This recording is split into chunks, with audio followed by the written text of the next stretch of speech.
Live from TKDS Sports Studios. Sports news, sports events, and more. This is TKDS Live.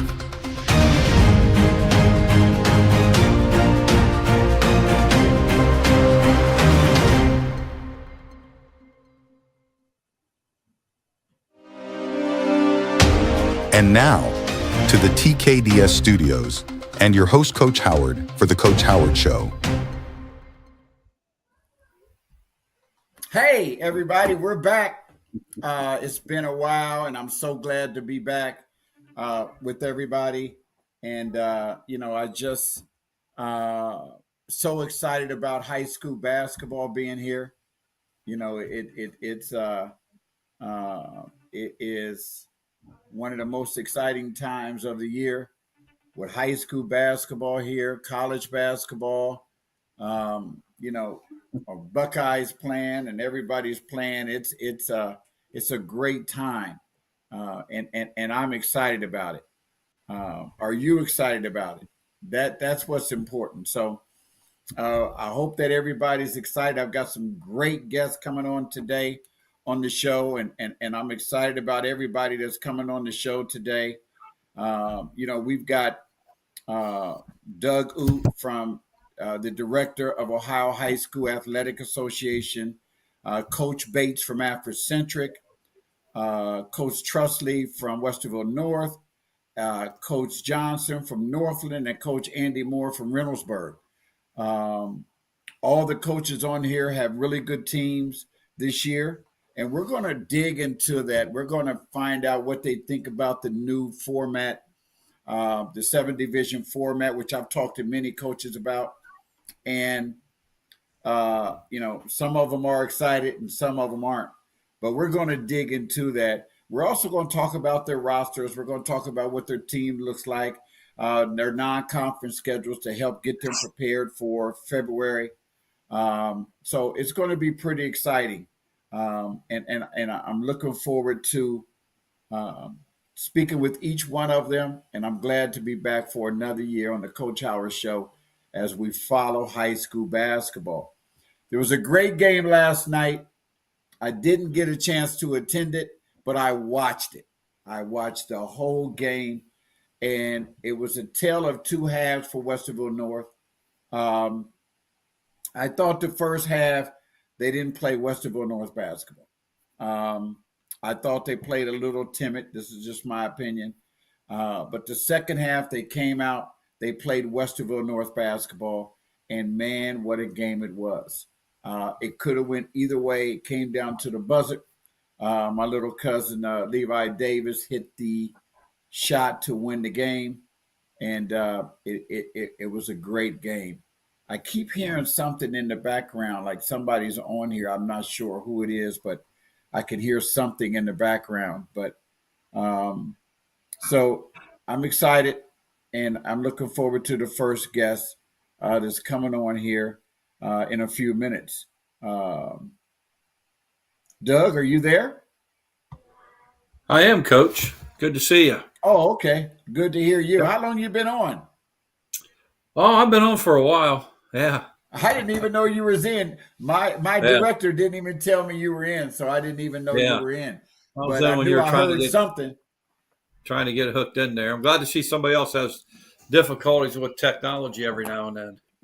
Oh, technology is something else, man. But, every now and again we have those problems. But, I'm glad to see you, man. It's been a year and almost a year since March. I saw you at the state tournament, and I know you're a busy guy, and I know you have a lot going on, and, and we got some interesting things to talk about. But thank you so much for taking time out of your busy schedule to come on and speak with me and talk about some of these things that, a lot of people have been asking questions about, and I honestly can't give the answers to. But anyway, how was your summer, and how's it going for you right now? Oh, we're just, I was in Canton yesterday, and I'm headed back up tomorrow morning for 3 days of football. I know we're talking hoops right now, but we still have our final weekend of football. We're excited about this weekend in Canton, but also one thing you failed to mention earlier, man, the weather certainly has arrived for basketball, hasn't it? And Oh, so yes, it good is. time. You know, I would Every like to share, Coach. I've seen a couple basketball games this year, and I'm just going to give a shout out to a young man. It's an official named Andre Johnson, who collapsed a week ago, last Wednesday night before Thanksgiving, and watched the staff at Marion Pleasant High School kick into action and save his life. And brought Andre back. He's a official from Grove City, and so I did want to give a shout out to him. He's recovering well now, and shout out to the folks at Pleasant. But I thought it was worth mentioning because Andre's a good guy and in good spirits, and it was a tense couple hours there we had. So were you there, Coach? yes, I did Were happen you to be there, there. Doug? Yeah. Yes. Yeah. Andre's a friend of mine. I was supposed to call him back. Matter of fact, I got to call him back. I called him. He called me back. We talked for a second, but I'm glad to know that he's doing well because, he's I need to end. No, I don't. I'm sorry. My wife just brought the cord to my phone. So Andre's a really good friend of mine, and I'm just praying. I'm glad that he is doing well and he's recovering. Do we know? I haven't had a chance to really ask him everything. He'll tell me, but did he have a heart attack? Yes, he did. He collapsed, and the staff brought him back, and so we always want to call attention. I know you got some coaches on tonight, and any chance we get, we call attention to hey. Everybody needs to be ready for something like that because that swift action of the community over at Marion Pleasant kicked in and saved Andre, and so giving him a chance, and so that's good to see. We appreciate our officials and particularly Andre. He's a good man, and yes, he is. He's so a really good guy. Happy to see that. So our schools always need to make sure they're doing those drills and know how to use those defibrillators and things like that. So it's good to see. Yes, it is. Very good to see. And I'll give him a call. Matter of fact, I'm going to call him. I'm glad that we brought that up. Question for you. Let's talk about the 7 divisions, how it's going to work for the tournament. These are a lot of the questions I've been given to ask, especially since they found out you were on the show. How's the tournament going to run? Because usually you'll have somebody will play a home game, and then they'll go to the district. They may play, maybe the first district would be at their place. They could play 2 home games, correct? That's how it was before. And then they play the district championships, and then they play the regional finals and the regional championships at one place. And how's it going to be now with the Final Four and everything like that, Doug? Can you explain that? Yeah, sure. First of all, I want to explain why we did it. We're a member-driven organization, so a lot of the things we do, really everything we do, comes from our membership. And we've had this is my 5th year, and for a few years I inherited this discussion about the disparity, particularly in Division I. In other words, you could be at a school with 350 student athletes, and boys or girls, and compete against somebody that has 12 or 1,300 student athletes. And so that disparity from top to bottom existed out there. And we, a good example of what we saw in volleyball this year is like a Marion Harding, who's a very small Division I in the Central District, was actually a 6th seed in the tournament, Division III, playing against similar sized schools. Had there not been, they would have probably been a 30 or 35th, 36th seed is what folks were telling me, in Division I, and then one and done, playing the bigger schools, the big Pick Centrals or the Westervilles or that with people with a lot more student athletes. So our goal was to put our student athletes in a tournament that they would play in that league. In other words, there's a reason why Marion Harding isn't in the OCC. They can't compete. They're not big enough to compete against the Newarks and the Pickeringtons and that. But we turned around and put them in a tournament where they're competing with them in a tournament. And so that was our goal. And the only way to do that was to somewhat reduce or eliminate those large disparity pieces we had was to go with the top 64, similar to football. We do the top 10% in football, top 64 in the top two classes, and then divide the rest equally. And Coach, I'd share with you too that last year we had 800 boys basketball schools in the state of Ohio. So there's 200 teams in a division. If we look nationally at that, that's double the size of the average state nationally. So even what we did going 64, then about 130, 135 in the other divisions is still high nationally. And so when you look at things like, where we compare to other states and how many teams are getting in each division, those things. So one of the things we did in basketball, had a lot of communication with our Basketball Coaches Association. And so we decided to see how this worked this year, where we'll be in University of Dayton for our final 7 games in a state championship weekend. But we're going to go a little bit different state semifinal format, where we'll do that the weekend before, which used to be the regional final weekend. And then the regionals will be when the districts were and so forth, back that way.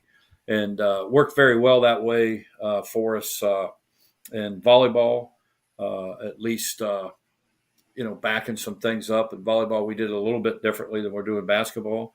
And so, our regional, our state semifinal games will be out around Ohio. We will redivide our Final Four, re-bracket our Final Four, just like we do in football. Let's look at Division I football this year. Olentangy Liberty played St. Ed's, and Moeller played Centerville. And so geographically, those two, pairing those schools who are closest to each other, so that we're not traveling St. Ed's all the way down to Moeller type of a thing. And basketball will be the same way. Once we get the Final Four, we'll re-bracket according to geography. So they'll be in different locations, the Final Four, right, like football. Exactly, just like football. Okay, yeah. Exactly. And then go ahead. I'm sorry, Doug. No, you go ahead. You're fine. No, then so the district would be the same as it is at one, like your regional finals will still be in one location, like say Central Ohio. It still would be at Otterbein like it was like it has been previously. So all that would be changed. It just would be moved back. For girls, although we just released a week or so ago that we'll be at the Fairgrounds Coliseum this year. We have 38 games out at the barn. So for the basketball fan who won this, we've been out there for 10 years, and we're coming back this year. And one of the things, Coach, we're doing differently than the past is I think our girls are playing 17 or 18 games out there. And that will be district final games, regional games, and a few state semifinal games. So a Saturday out there could look like you might have a couple boys games on a Saturday, district final games, and a few regional girl games that same day, same place. And the next week, you could have a state semifinal girls game there and regional final boys games there. And I think in your district, in the central district here, something new that some of the other districts don't do, but I like this. I think when we did a better seeded through the early rounds of the tournament, I think they're extending that into the district semifinals this year. And so instead of going to ODU to play a district semifinal and then coming back to play a final, the better seed will host the district semifinal game as well, and then go to an ODU or the Fairgrounds or an Otterbein for that district or regional game. So will that eliminate one of the tournament games? Because the way it looks like everything has kind of been pushed back. Right. So if is it going to start the same, or is it going to start late, or is that going to eliminate a game? Actually, because divisions 1 and 2 only have 64 teams statewide. And it kind of goes, particularly Division I, we call it the S curve down through Cleveland, Columbus, Cincinnati. In boys basketball, Northwest only has 2 Division I schools, and in girls they have 3, and or vice versa. And so most of that lies in there. But they will start their tournament about a week later in some cases than the divisions 3 through 7. So the games that are eliminated basically are the games of the larger schools against some of the smaller ones as we look back through the history of that and those early round games. And so, again, it's not about a Marion Harding winning the state. It's about giving them an opportunity to play against similar sized schools and advance into the districts. We saw that a lot with volleyball. Heard a lot from our membership back about, hey, it's the first time we made the volleyball districts in 14 or 15 years, those kind of things. But so, yeah, the Division 1 and 2 will start that a week later. Well, I will say this. Some of those divisions are pretty tough, Doug. I mean, Central Ohio, you bet. Yeah, I'm talking about throughout the state. The state. I mean, when you look at the divisions, you look at that. You look at all the divisions, and some of them are really loaded, like really tough. When you look at that division, and I can't remember which one it is. It might be 4 or 5 with Luther and East and Garfield and all them teams down that area. I believe that's 5. Yeah, that's 5. That's tough. That's tough. And when you look at Division 2 up in this area with Westerville North and Westerville Central, and you throw some of the other schools, hey, I think it's going to be really exciting. And a lot of people, I'll be honest with you, a lot of people wasn't for it at first. I was one of the guys that always has been for it since I first heard about it, because I believe it, exactly what you said. Let the smaller teams have an opportunity to play and advance. And I think that's what it's all about. Let everybody come into the season, come into October, working their tails off, because, hey, now we got a chance, you guys. It's not like before. We know we got to play the big dogs and we can't beat them. But now, if we work hard, this is what we're going to get from it. So I like that you guys did that. I really do. Yeah. Well, again, everything we do is for the student athlete. And as I talk about the fall with soccer, with volleyball, we heard a lot of positive from our member schools about that. And so that's what it's all about for us. I know I'm a traditionalist coach, and I don't like change, but it's not about me. It's about our student athletes, and I'm 100% confident that was the thing to do for our student athletes. They're just and time will tell. But it is a change. So let's talk about this. This is another subject that a lot of people talk about. Are we ever going to get a shot clock, and what is your thoughts on that? Yeah. Personally, for me, and I tell people this all the time, Coach, I got into education 40 years ago now because I wanted to coach, and I was a basketball player. I don't look like it now, but I played. I started a point guard at Ashland for 4 years, from 80 to 84, and I got into it because I want to be a basketball coach, and so I've seen a lot of basketball, coach a lot of basketball, and for me, I'm for anything that makes the game better. I think a shot clock 20, 30 years ago, I could see that. Now, I'm not sure it makes the game any better. The average shot goes off in the country at a little bit over 18 seconds. Now, having said that, our Basketball Coaches Association is conducting an event in Canton. I think they have 12, 13, 14 games over Christmas that schools are coming in to play in Canton. And we're going to experiment with a shot clock. And then the hope is get some positive feedback. We're going to spread that out across Ohio. Maybe, an event such as like the Martin Luther King weekend here in Columbus that we have. There's all kind of tournaments around there just to get some input back from the coaches, the officials, the players, some fans to see what they like or don't like about it. And I'll tell you, we're one of the very few states that hasn't instituted it. Again, as I mentioned before, it ain't about me. It's about the kids. And if someone convinces me it's the right thing to do, then we're going to move forward with it here in the state. if I were a betting guy, I'd say it's probably going to happen in the next 3 to 5 years. And one of the big issues I have is that if my kids outplay your kids for 3.5 quarters, and we're up 10, why do I got to do something to give you a chance to catch up? That's that old. That's that old school in you, Doug. That's that Yeah, old it is. school. Well, I That's say, that old Coach, I school. say this in football. If I'm up 14-7 in the fourth quarter, I'm not throwing a football to give. I'm keeping that clock running. So I'll let the other team Oh catch yeah, up. no doubt. But That's right. but if it makes it better for the kids and that, I know I'm a little biased and with my 11 years as superintendent in Newark, and a little biased about some of that.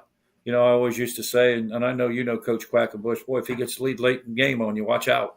He's going to run some sets and get some layups and those kind of things. And so it's not like I see school or teams like a Newark keep that ball for 2 or so minutes outside there. So it'll be interesting.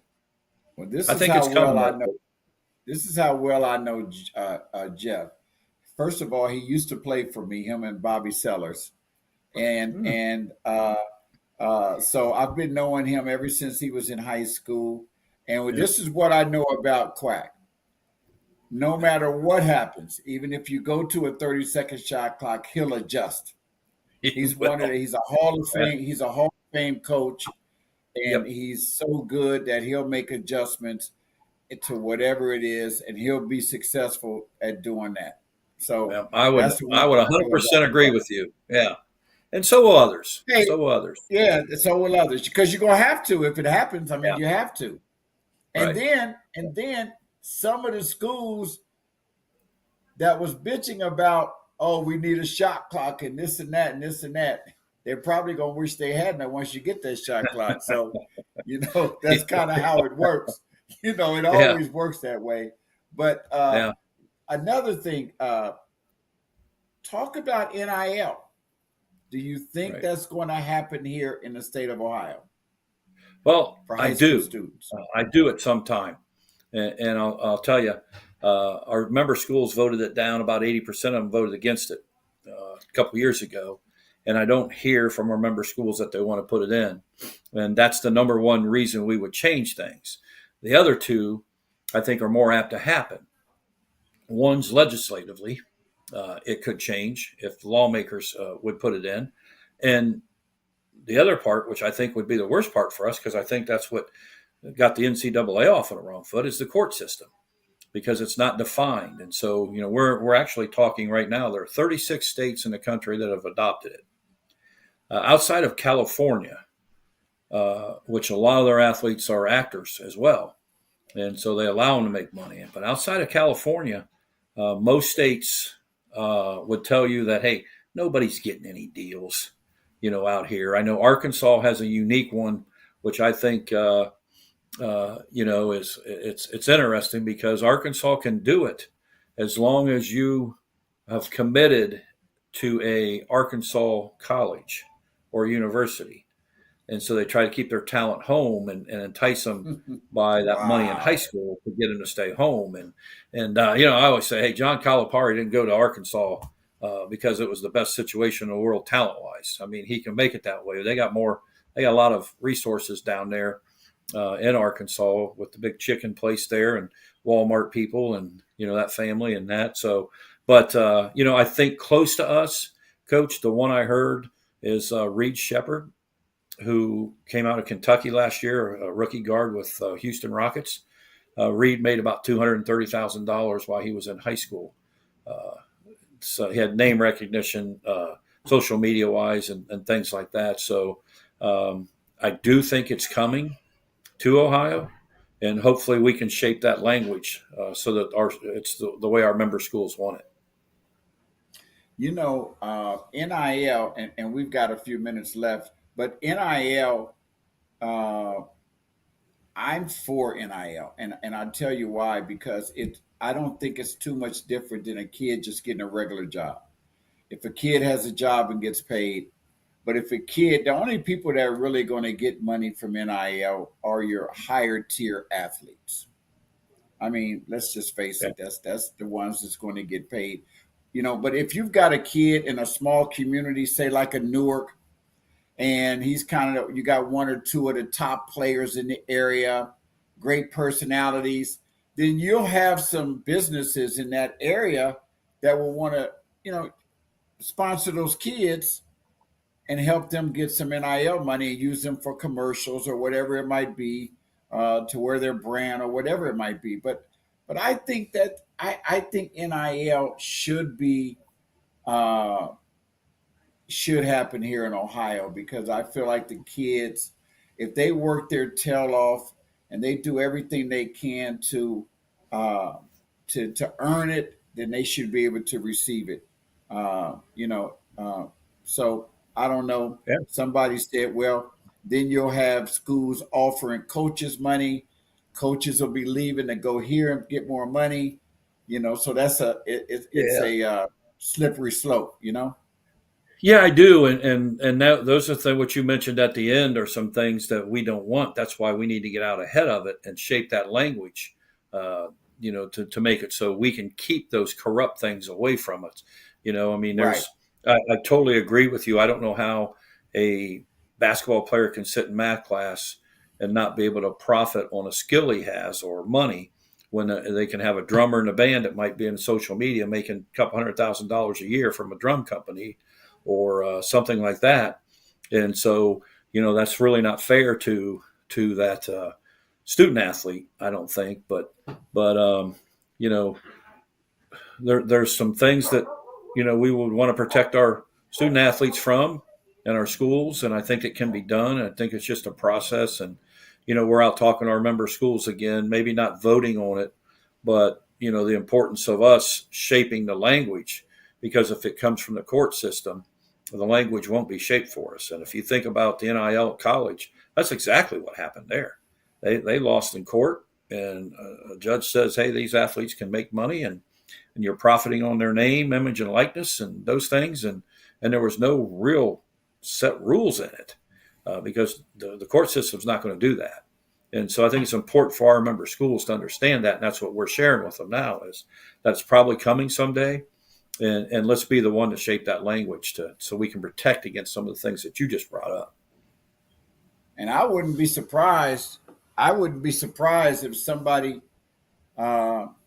decided to take it to court, decided to test the waters and see what the court system says, and say, hey, why can I get paid for my services? Why not? And if that happens, that's going to that would be very, very interesting to see. But I wouldn't be surprised if at some point somebody does test that water. I'm with you on that one, Coach. Right with you. It's going to happen sooner or later. Yeah, I wouldn't be surprised. Hey, Doug, thank you so very, very much for coming on. I always do a mid-season show as well. I do other shows, but a mid-season show that I would love to get you on and see what you think about the first half of high school season. I know you got football. I know you got so many other sports, but hey, high school basketball is really starting off with a bang. There was a big one last night at Olentangy Orange, between Olentangy Orange and Westerville North. And that was a big game last night. I wasn't able to make it, but I watched it. And people don't realize that a lot of these games are streamed by the schools, so you can see them through the schools. And and the people that do them, they do a good job. So it was interesting. Did you get a chance to hear about that game last night? No, I did not. It's about ready to ask you, who won that? Well, Levi Davis for Olentangy Orange hit the buzzer beater with no time on the clock to beat Westerville North. So it was a high school. And then Saturday was a bunch of good games up at Reynoldsburg. So high school basketball is back, and it's more exciting than ever. But what about a couple of Central Ohio teams playing for the state championship? That's exciting. Oh, go ahead. Sorry, Go I'm ahead. sorry. Go ahead, Doug. Go ahead, Doug. No, go ahead. No, are you talking about football or basketball? Football, football. Yeah. Okay, that's what I thought. Yeah, I was going to say. Yeah, and the neat thing is, we have three schools. It's their first time, and for Old Tangy Liberty, it's their first time being in the state final, and to go knock off St. Ed's, who has won the last few. Great for those young men at Oh, Liberty to do yes. that. And yeah, and I mean, you really, when you look at London and Big Walnut and some of the other schools that really made a good run this year, good for them. That's just awesome.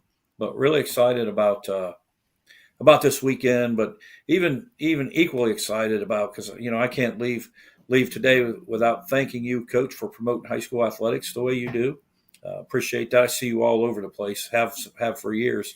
Seen you at ball games, and so you're a good promoter of high school athletes.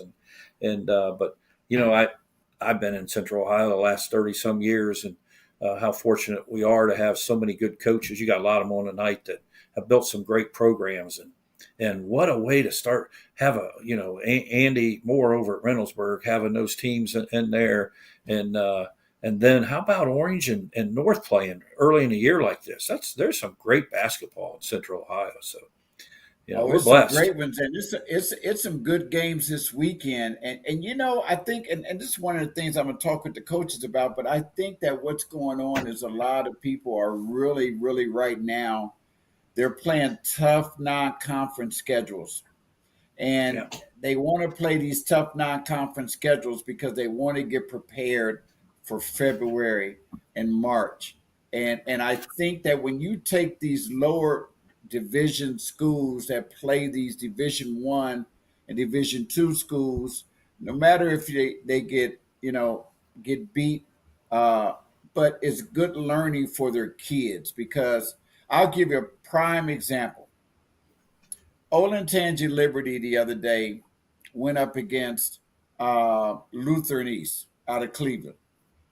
Liberty Saw will that. not face anybody else like Lutheran East again the rest of the season, unless they get downstate or something. But that team was really quick. They had really quick guards, and they were a little too much for Liberty, but Liberty hung in there the whole game.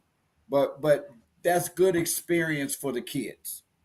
And it's just like some of these other Absolutely. schools where they're Yeah. really an athletic team, but they're going up against teams that slow it down.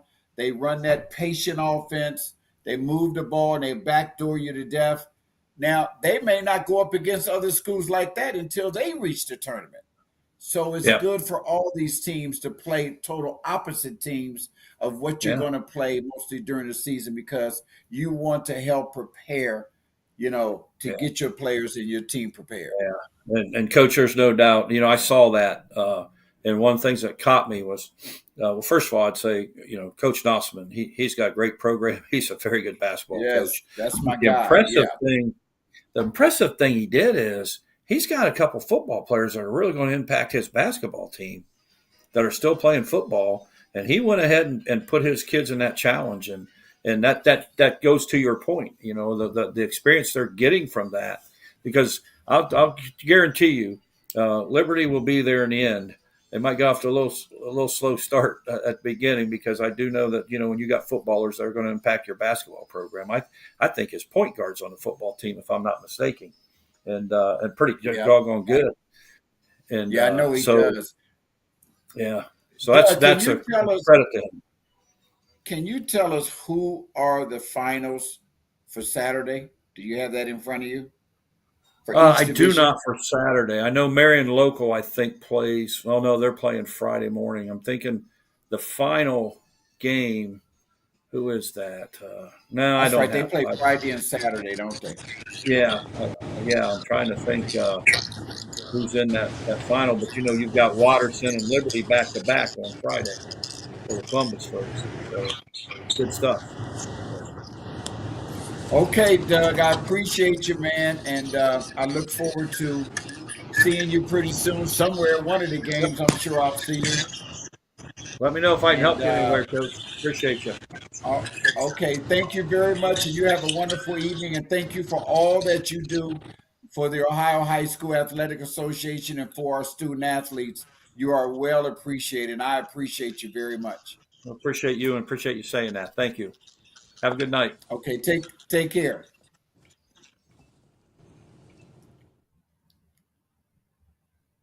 All right.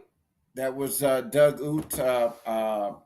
He does a great job, with the Ohio High School Athletic Association. And, I know a lot of times people are down on him and, but you have to respect what he does. He has so many schools throughout the state that he has to worry about. Himself, Tim Street, they do a lot, and they do. I feel like they do a great job at what they do, and he's always come on whenever I ask him to come on, and they take care of me. So I really do appreciate them, and I got to give my flowers off to them because they do a great job. So they said that Coach Bates is on, but we're going to take a 30-second break, and we'll come back with Coach Mike Bates. They said his camera's off, but we'll come back with him regardless in about 30 seconds. We'll be back with the Coach Howard High School Basketball preseason special.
Hey, welcome back to the Coach Howard Show, and what a show we have!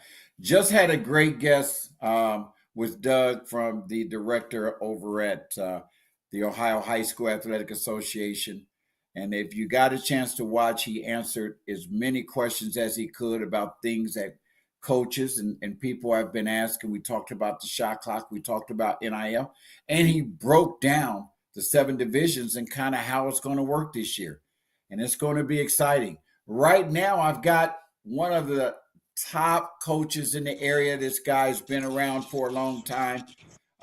He's from a basketball family.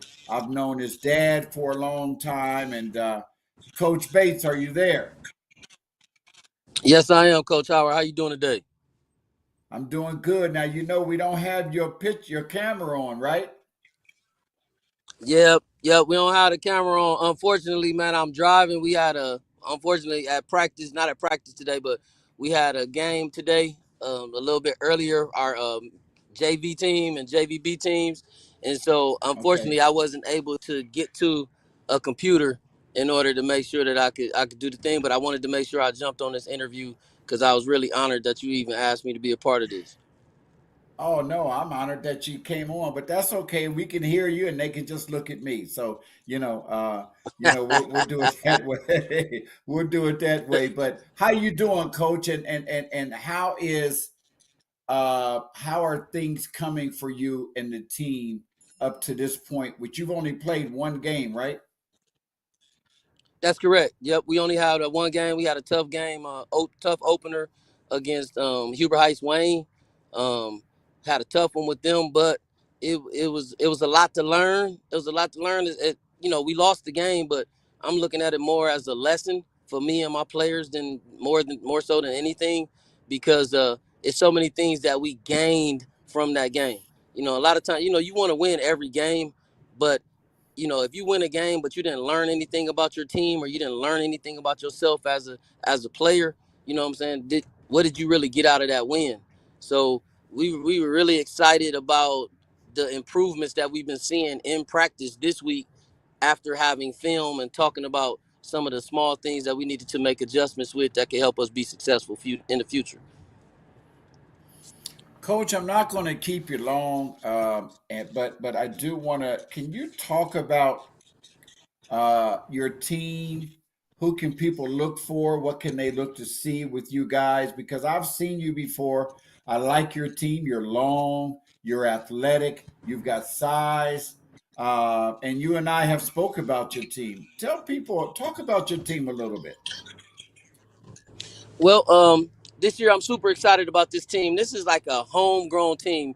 Once again, Afrocentric is a pre-K 12 school, and a lot of the students that are in our program right now, they played basketball at Afrocentric since they were in like 5th grade. So they played on COBA teams in middle school, and this year I'm actually starting 5 juniors. So I'm starting 5 juniors this year. Everybody's coming back next year. Um, four of those starters all played middle school basketball at Afrocentric. So it's like a home team, a team that we really put together and worked on, and opportunities to get out and show everybody what they can do. Like you said before, uh, our team we have some very nice size, very nice size. We start 3 guys that are 6'4" or taller. We have at least 5 guys on our team, 6 guys on our team that are at least 6'4" or taller. They're athletic. They move. I think we play with a very nice pace. I like to play a little bit faster, but we'll get to that point. We just inexperienced right now. My starting 2 guards this year, they were both starting guards on the JV team last year. We got a real young, it's a little inexperienced, but the ceiling is very high for this team. Josh Smith, it's a lot of two-way kids. So we have two we have 2 starters that both have multiple Division I offers for football. Josh Smith is a quarterback for our football team. He has like 4 or 5 different offers from Division I schools, and he plays forward for us. Super athletic. His brothers actually played for me in the past. He's the baby of the family. Houston Smith was his brother. Josiah Smith was his brother. Players that have been very successful in our program in the past. And Rohan Hardy, 6'4", long, athletic, passing lanes, disruptive, learning how to play the game of basketball too. He's also a junior. So we got these players, and then one of our better players, probably one of our better all-around players, Deron Gray. He's another kid. He got 5 or 6 Division I football offers at a tight end, but he's a heck of a basketball player. He can handle the ball. He can rebound, post up, shoot the ball. So we got all of these pieces, and they know each other, and their roles are set. They're cool with the roles that have been defined for them, and so now it's just growing into those roles and really just learning how to win games. Talk about last year's team compared to this year's team. What do you like about this group of kids? This group plays harder. You know what I mean? Like, I think part of it is I have so many of them that played football this year. Like, out of my 12 varsity players, 7 of them played varsity football this year, and so they just play a little bit harder, a little bit more physical. Um, I think I think this group, they really understand their roles a little bit better, and they're embracing them. I think last year it took a while for us to understand what everybody's role was on the team, and then so that caused us to have some confusion on the court at times at critical moments early in the season. And towards the end of the season, we kind of got it together. We had some big wins, starting in January last year. Early in the season last year, we weren't very good, but when January hit, we had a big win over Westerville South and Cruz McClure. Then we had a big win over Pick Central last year, and we lost by 1 point on the last second shot with a chance to win it. against Harvest Prep, who was the state runner-up last year. So we were up on them by 1 point with 20 seconds to go, and we just couldn't finish that game. So I feel like we're moving more in the right direction. I think the chemistry is there to be better, but we're, right now we're lacking in the experience at the guard spots, because last year we had two guards that were pretty experienced with Cortez Freeman and Chris Cooper Patton.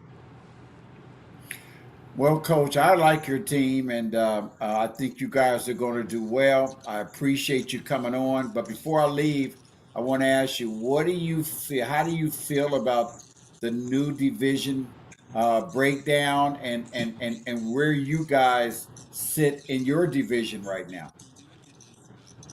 Well, I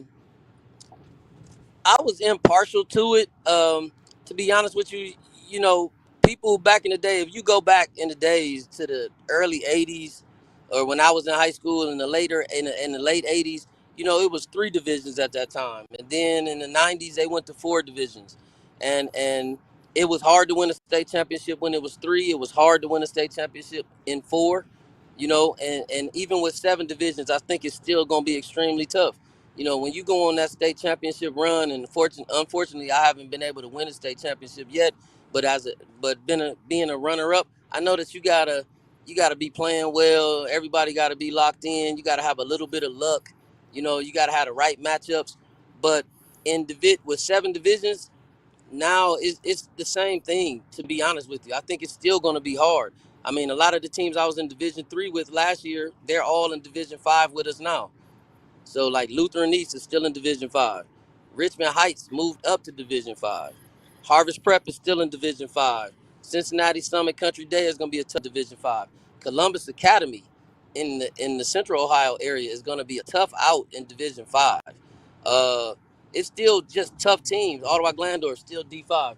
So like all of those teams that were in 3 just kind of all now are bottled up in Division 5. I think Division 5 is probably going to be one of the more competitive and probably one of the more exciting divisions in the state of Ohio. Well, it's going to be exciting. I'm looking forward to it. There's been some great matchups. What do you For guys? sure, we got a great matchup. We got a great matchup this Saturday. We go up to Toledo and we play against Emmanuel Christian. Toledo Emmanuel Christian, also a Division 5 team. Whoa. And they have a Division 1 scholarship player in Nate Miles III.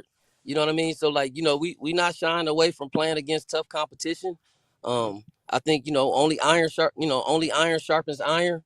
And so the only way that you're gonna be able to test your team and see where you really are is to get out there and play against somebody.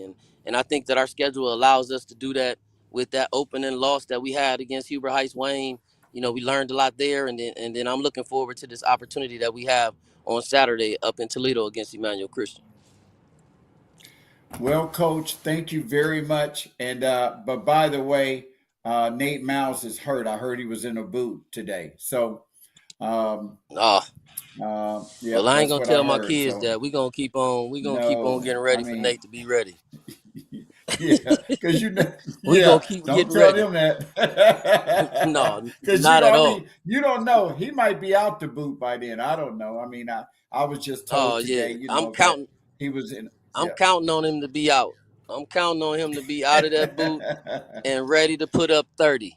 I know that's he's more than capable of doing that, and so we just want to prepare and be ready. But like I said, giving your team, a young team like this one, because I'm starting 5 juniors, which is great because that means next year I'll have 5 seniors, and they went through some battles and some wars, and I want to put them in those types of situations and see what happens.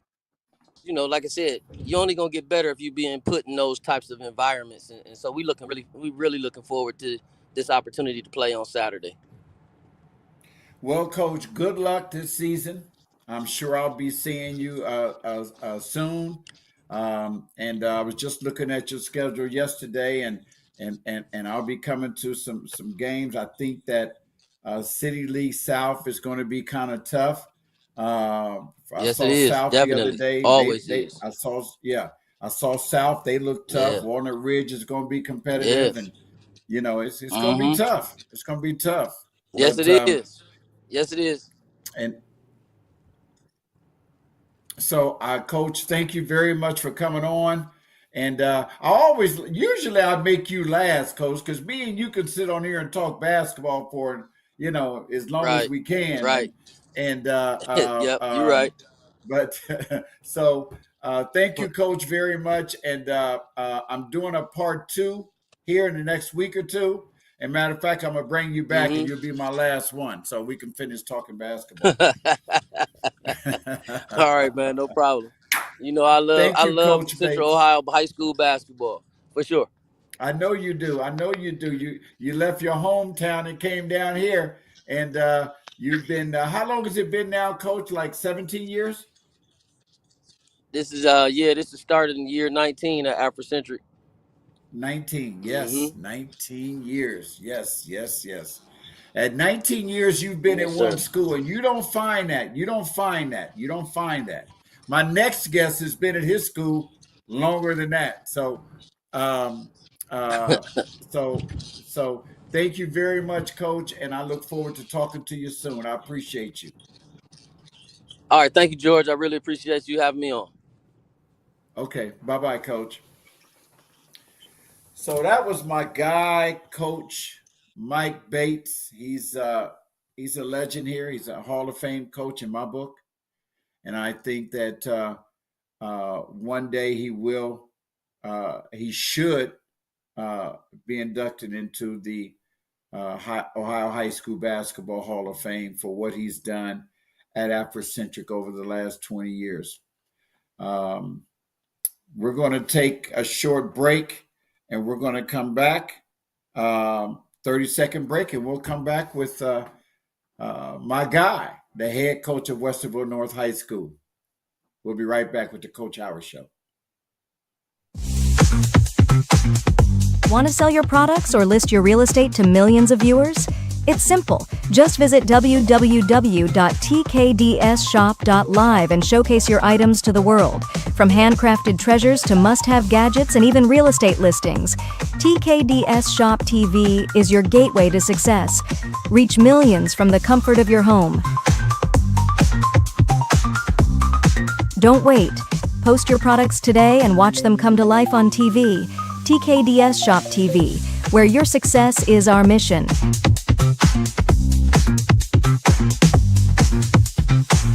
Visit www.tkdsshop.live and start selling.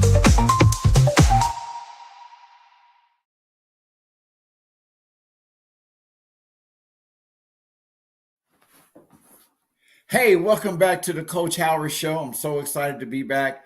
My guest that I just had, Mike Bates from Afrocentric. Great job he does over there. And Doug Ute from the Ohio High School Athletic Association was on to answer all the questions. But my next guest has been coaching his high school he's been there over 30 years. I don't know exactly how long he's been there. One of the top coaches in the state of Ohio, does a great job with his program. He's a good friend of mine. Had a great game last night. Unfortunately, he didn't come out on top. At the buzzer, they lost. Coach Trusley from Westerville North. How you doing, Coach?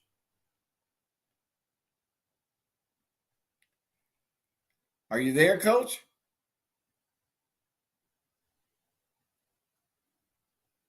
Well, I thought he was there. My director told me he was on. He was ready to go. I'm sure he's somewhere.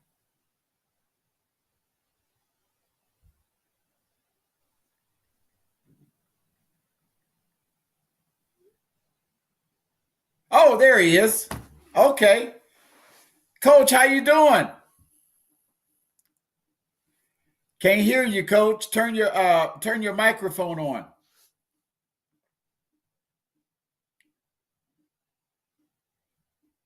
Not yet. Not yet. Can't hear you.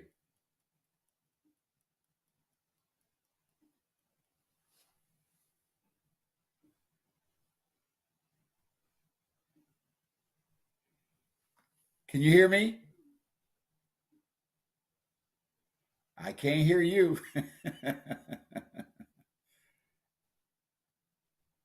I can see you and I can't hear you though. I know you're going to get it. Well, we're having a few technical difficulties. He's trying to get his mic on. Maybe my director will call him and help him through that. But he has his record is unbelievable. He's my son. He was there when Coach Devin went to Westerville North. Of course, Coach Devin played football, but I've been knowing him, Coach, for a very, very long time, and he does a great job. And I know we're going to get him on here soon. But while we wait on him, we're going to take another break, and we'll be right back with the Coach Howard Show.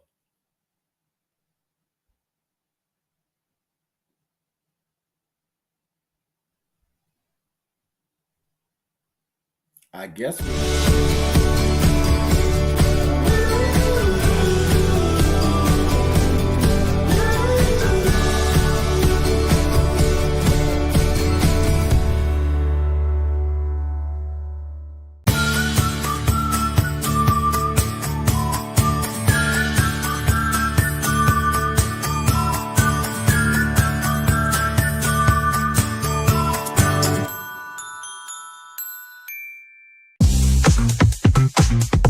Want to sell your products or list your real estate to millions of viewers?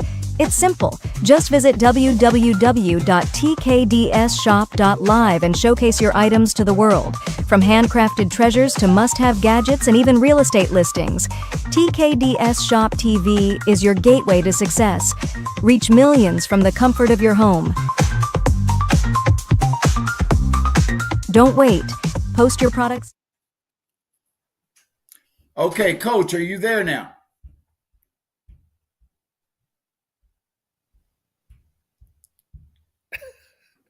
Can you hear me, Coach Howard? I got you, Coach. I got you. So you can hear me? Coach, I can hear you loud and clear. Okay. Coach, how you doing? I'm great, Coach Howard. I apologize for the technical issues. I just want to thank you for having me on tonight. I consider it a great honor, and you're a really good friend, and I appreciate all the support over the years. Coach, I appreciate you, you're an A1 guy, and I think you're a fantastic person. And you do a great job with the kids, and you've done a great job for years. You've been loyal to the kids, and and that's what it's all about. There's not many like you out there, but and I'm sure that the families and the kids appreciate you as well. And if they don't, then something's wrong somewhere. But let's talk about, we got to talk about last night. Do we have to? We have to. Hey, listen, Coach. Hey, listen, no. I mean, I didn't get a chance to come. But I sat and watched the whole game. And what I saw, Coach, was two different Westerville North teams. I saw in the first half, that wasn't Westerville North Warrior basketball. The second half, now that was Westerville North basketball. Can you explain to me what do you think it was in the first half and what you might have said to them at halftime? It's real important for us to establish our identity in every game we play. And you are 100% right. In the first half, I think we were trying to feel them out. We respect Olentangy Orange. We know how skilled they are. But at halftime, we told the kids we have to be the best version of ourselves. And that's a team that plays up tempo, a team that traps, a team that tries to turn you over. a team that gets deflections and steals and gets you in transition.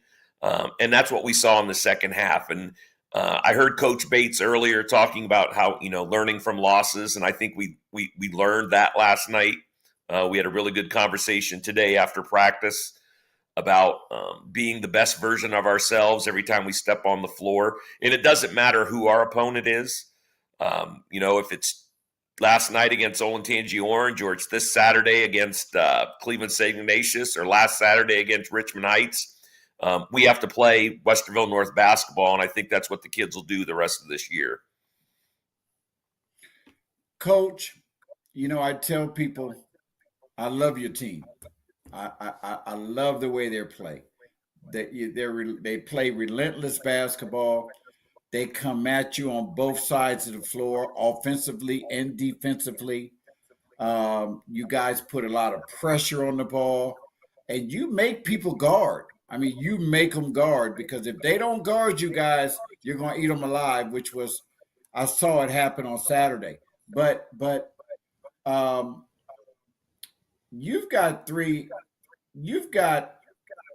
just want to talk about the brothers. They have a bond. And I mean, a lot of it feeds off of their father, but they play at a level like they never stop. And what does that do for the other players on the team, Coach? It sets the tone.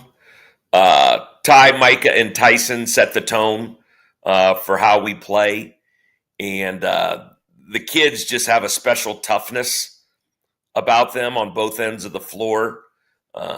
They play hard. They play smart. They play together.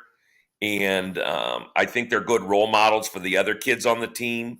And the other kids on the team feed off of that. And the other kids on the team, they play hard regardless.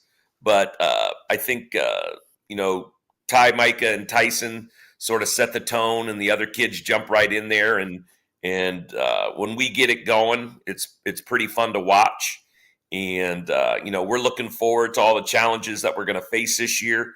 I'm a little biased, but I think we have the best backcourt in the state.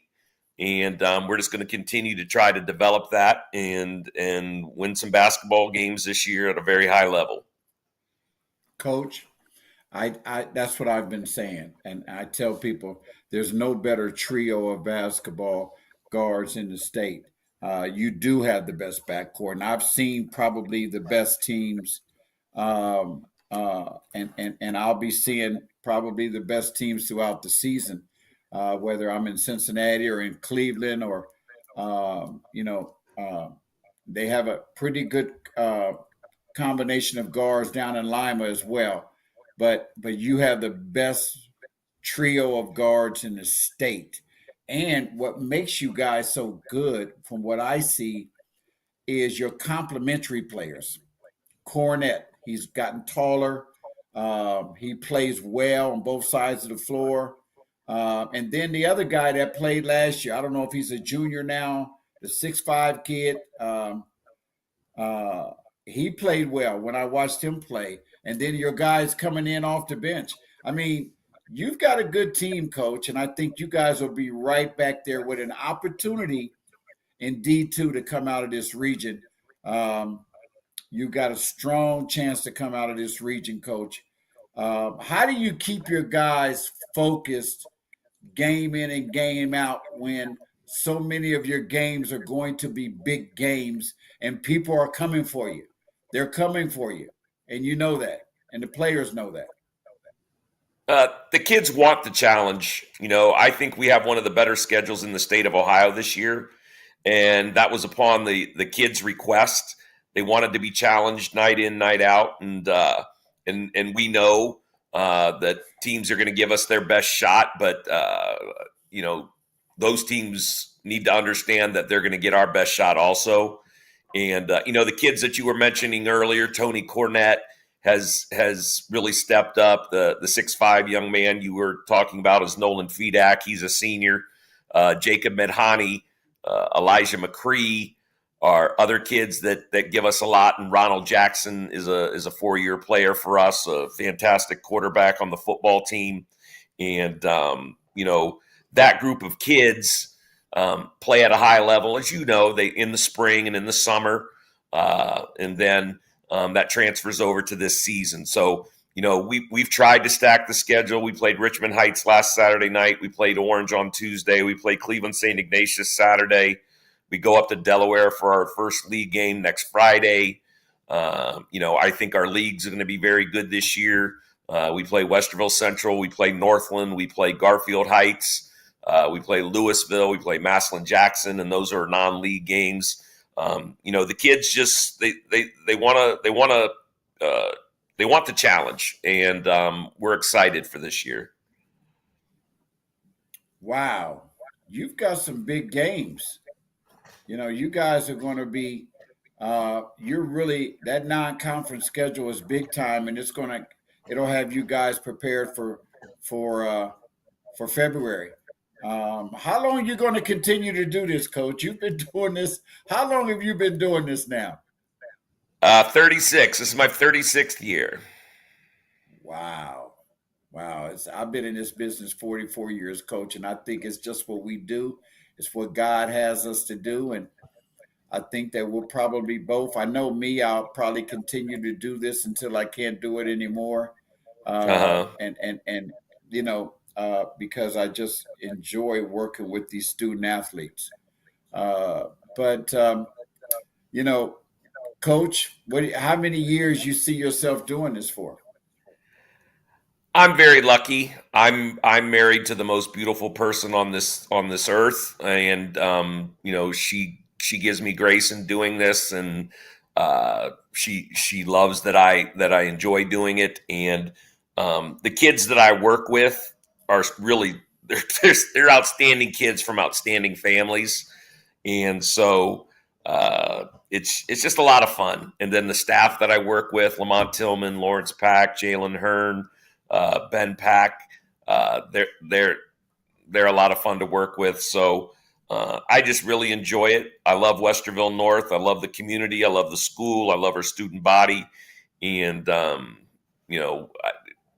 we just, on Friday nights, we want to give the student body, we want to give them something to cheer about, something for them to get excited about. And so it's just a lot of fun, Coach Howard. And I know you feel the same way too.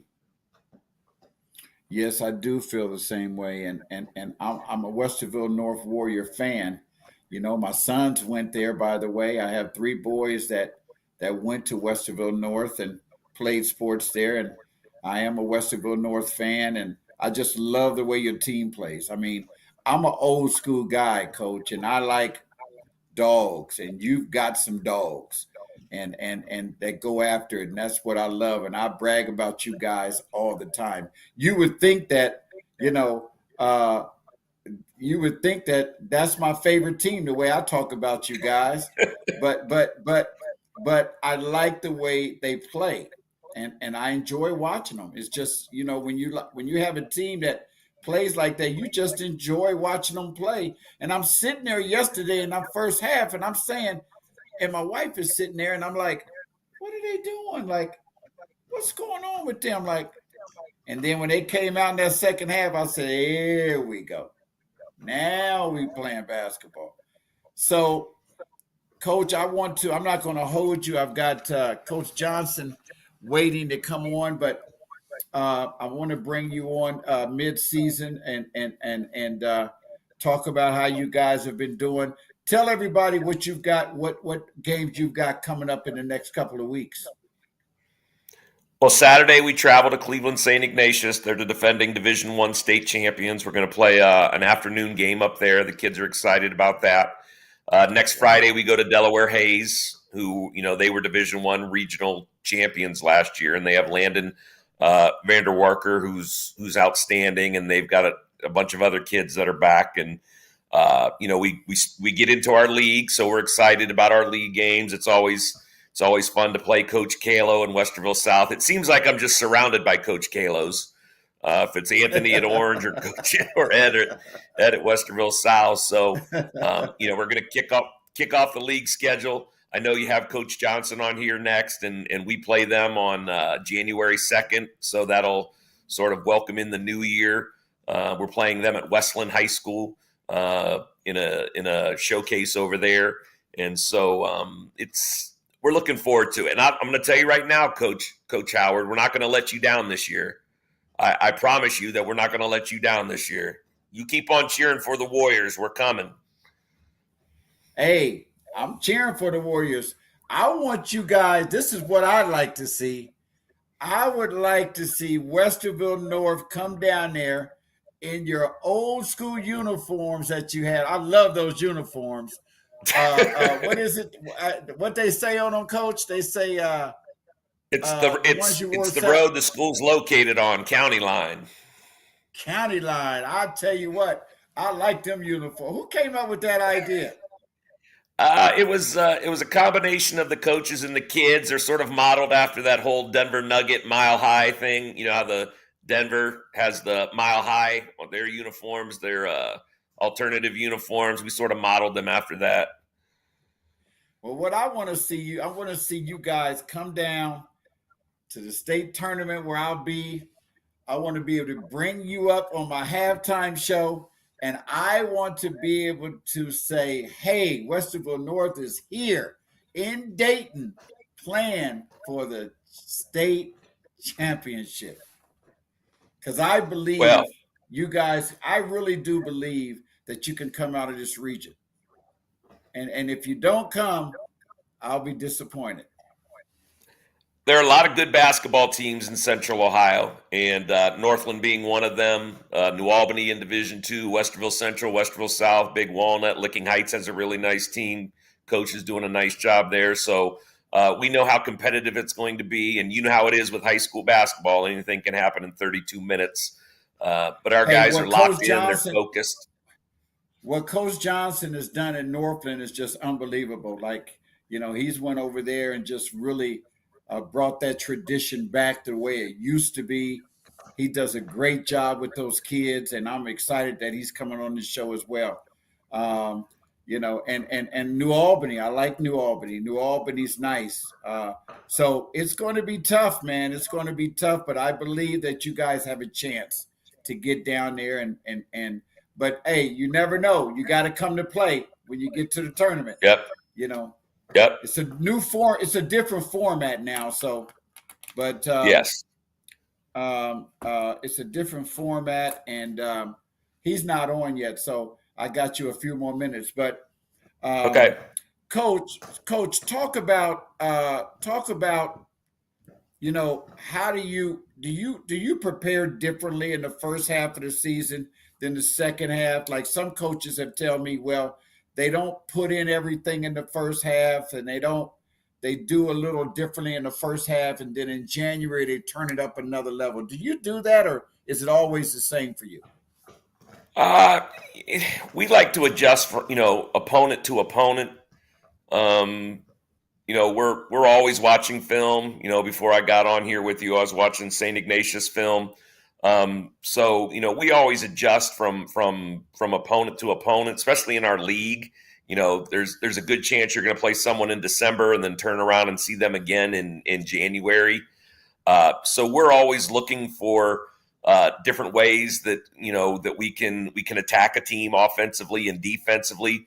Like I stated earlier, we want to always be the best version of us, and our kids know what that is, and that's playing, you know, up tempo, trapping basketball. But there are different ways to do that. There are different ways to press a team and trap a team, be it man or zone. So we're always looking for subtle adjustments, and you know, over the course of the year, we add things as we go, and so we're always going to be different. You know, every time we step on the floor, we're always going to be a little bit different depending on who the opponent is. Well, Coach, thank you very much. I'm not going to hold you, and I appreciate you coming on, and I will be at your place soon. So, all right. When's your next home game, and who's it against? Our next home game, or it's actually our first home game, is Saturday, December 14th. We're at home against Pickerington Central, and that's a 3:30 start. I'll be there. All I'll right. be there, Coach. I look forward to seeing you then. And good luck All right. Saturday. Good luck down in Cleveland Saturday. Thank you so much. It's going to be a tough one. Yeah, but I believe your guys are going to come back with the W. We're not going to let you down this year. You got to speak it. You got to speak it into existence, Coach. We're not going to let you down this year. I promise you.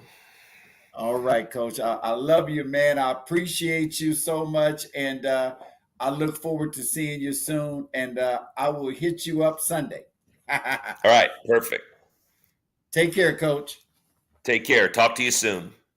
Okay. That's my guy, Coach. He's what a job he does over there at Westerville North, man. He is just totally unbelievable. And I've been knowing him a long time, and you know, he is a friend. He's a friend, truly a friend. And you know, I think Coach Johnson is coming on here shortly. But what we're going to do right now is we're going to take another little break. And the Coach Howard will be right back with you with the Coach Howard Show.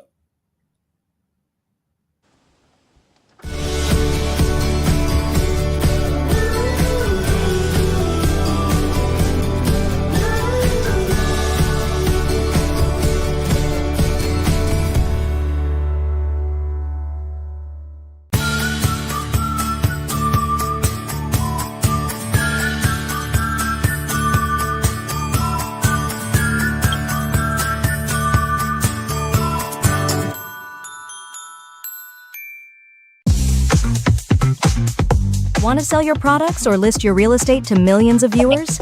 It's simple. Just visit www.tkdsshop.live and showcase your items to the world. From handcrafted treasures to must-have gadgets and even real estate listings, TKDS Shop TV is your gateway to success. Reach millions from the comfort of your home.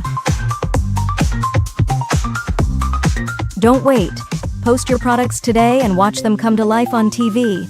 TKDS Shop TV, where your success is our mission.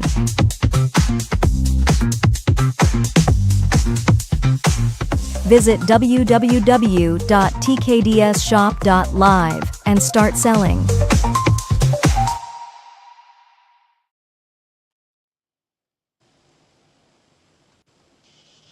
Hey, welcome back to the Coach Howard Show, and I'm glad to have everybody back.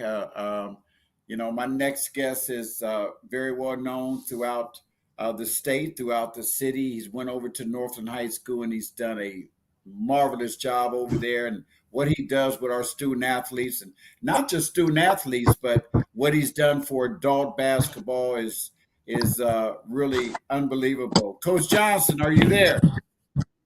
Yeah, I'm here. Can you hear me? Yeah, I can see you now in the car. I can see you and hear you. How you doing, Coach? How's it going? I'm good. How about you? I'm good. I'm good. I just got out of practice and dropped a couple guys off, man. So still in the car. Hey, that's all right. I appreciate you taking time out to come on, man, and give me a few minutes of your time. And you know, Coach, you know, you guys started your season out the other day, and how did that go? And talk a little bit about Northland basketball, because I've told everybody what you've done, how you've come in and brought the culture back like it used to be, and you know, in a city at Northland being a city league school, you've brought it up a couple notches. You know, what can people look for in a Northland team? Well, first I want to say thank you, man. Thank you for having me on. And we got a few more notches to go, man. And I'm gonna do everything, and my coaching staff, we're gonna do everything we can to get these guys, our players, where they need to be to get it up a couple more notches to where it used to be, state championship level and nationally recognized team, man. So that's the goal, and we're gonna keep fighting until it happens, continuously. So, but yeah, we played the other day in the All Ohio Showcase, and we had a decent showing. We were blessed to pull out a win. And got a lot of stuff to work on and clean up, but we got a talented bunch, man, and I'm excited about this year. Well, you started off with a win. I mean, that's a good way to start the season out, especially from a confidence standpoint for the kids. But the job you done, the job you do with the kids, Coach, how do you get the kids to come into Northland and buy into what you're selling? Because you're an old school kind of guy, and you demand hard work, and it's kind of hard to get that from a lot of kids nowadays. But you seem to be able to get that from your kids. Is it hard for them to buy into what you're trying to do and what you're trying to build? It has its challenges. It has its challenges, but the demands that we set, they're non-negotiable. You know what I mean? In terms of just giving your best and having a good attitude and getting the most out of your abilities. I know that's a formula that works. Like I said, I was raised and coached by a lot of old school coaches who instilled a lot of toughness and hard work in myself. And I had a really good career, man. I was able to make something out of myself through the game of basketball. And with that said, it's like I said, it's non-negotiable, man. It's a prerequisite. You know what I mean? Is that your kids? Yeah, my little son beating on the window. So never mind him. That's I love okay. him, but he knows he's doing stuff. They glad daddy's home. That's all right. There's no greater joy, man, than to pull up in your kids. No, Hey, it's that's okay. all right.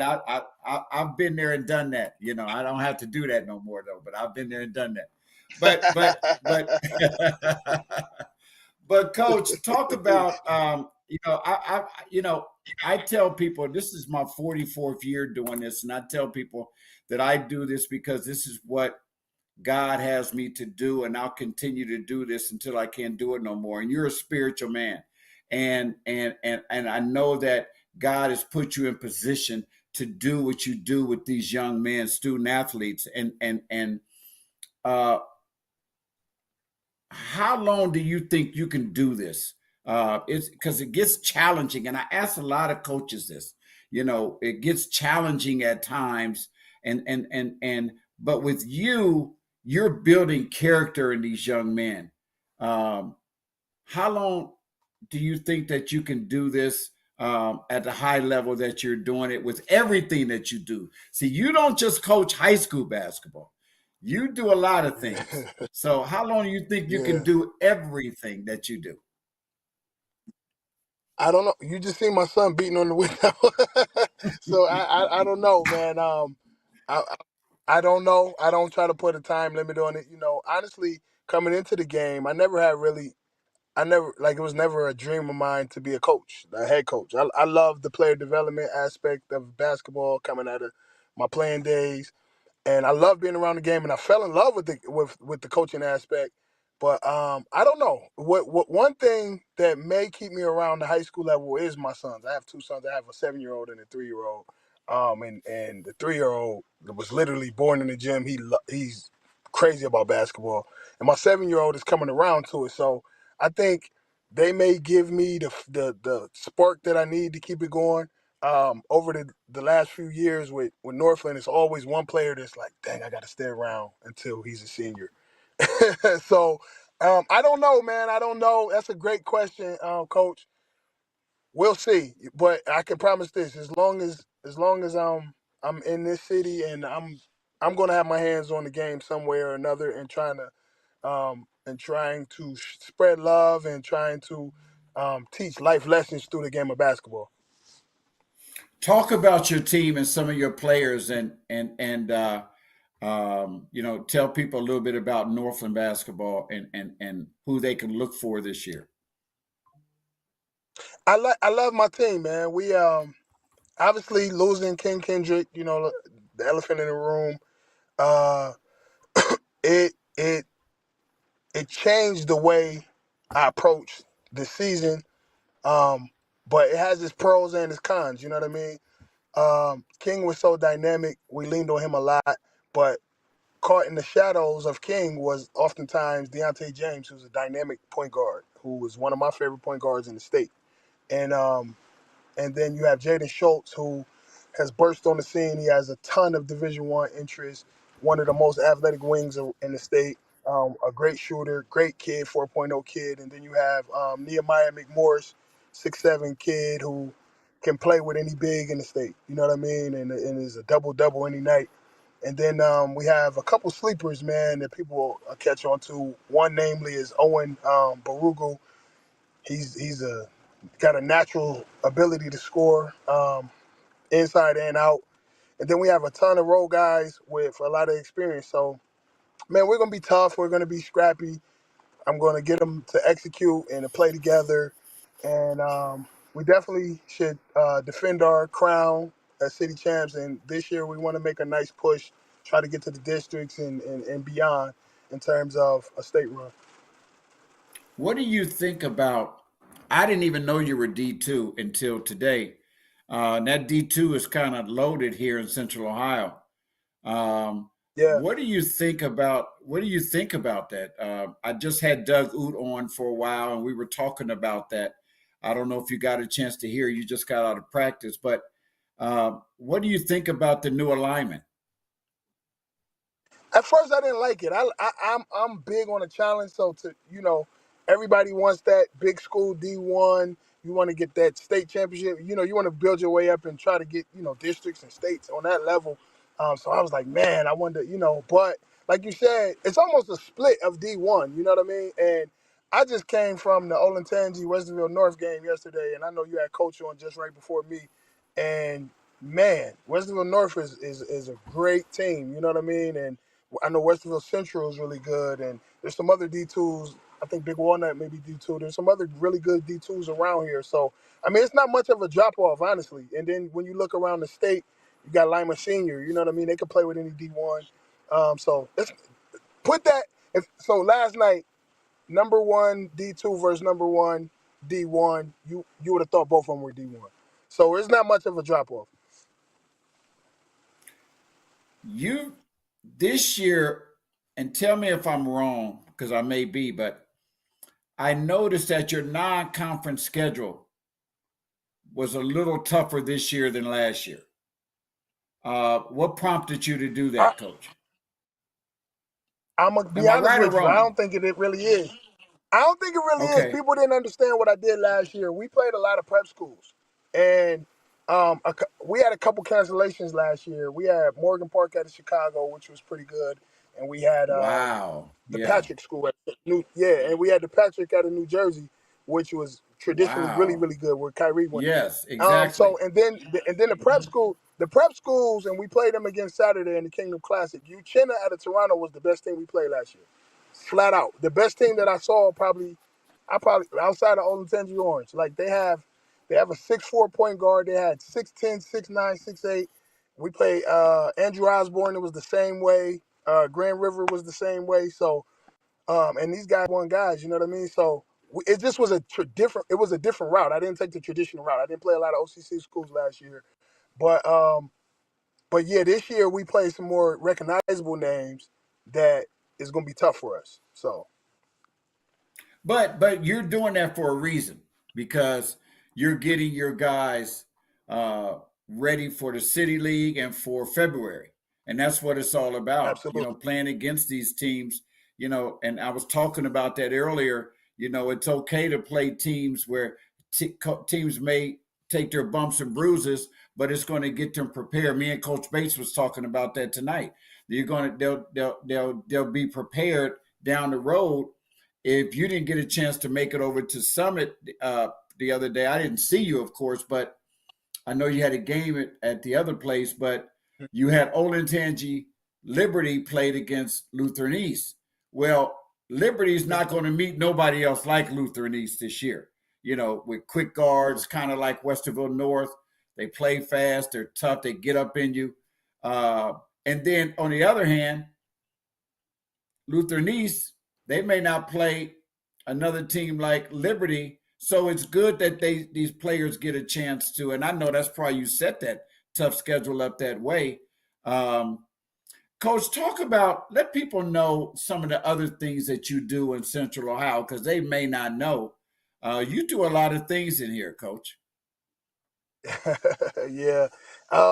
Obviously, the Kingdom League. I think a lot of people know about that with all the top talent around Columbus. Ohio State players and the NBA guys and the top high school guys, top guys. Overseas guys.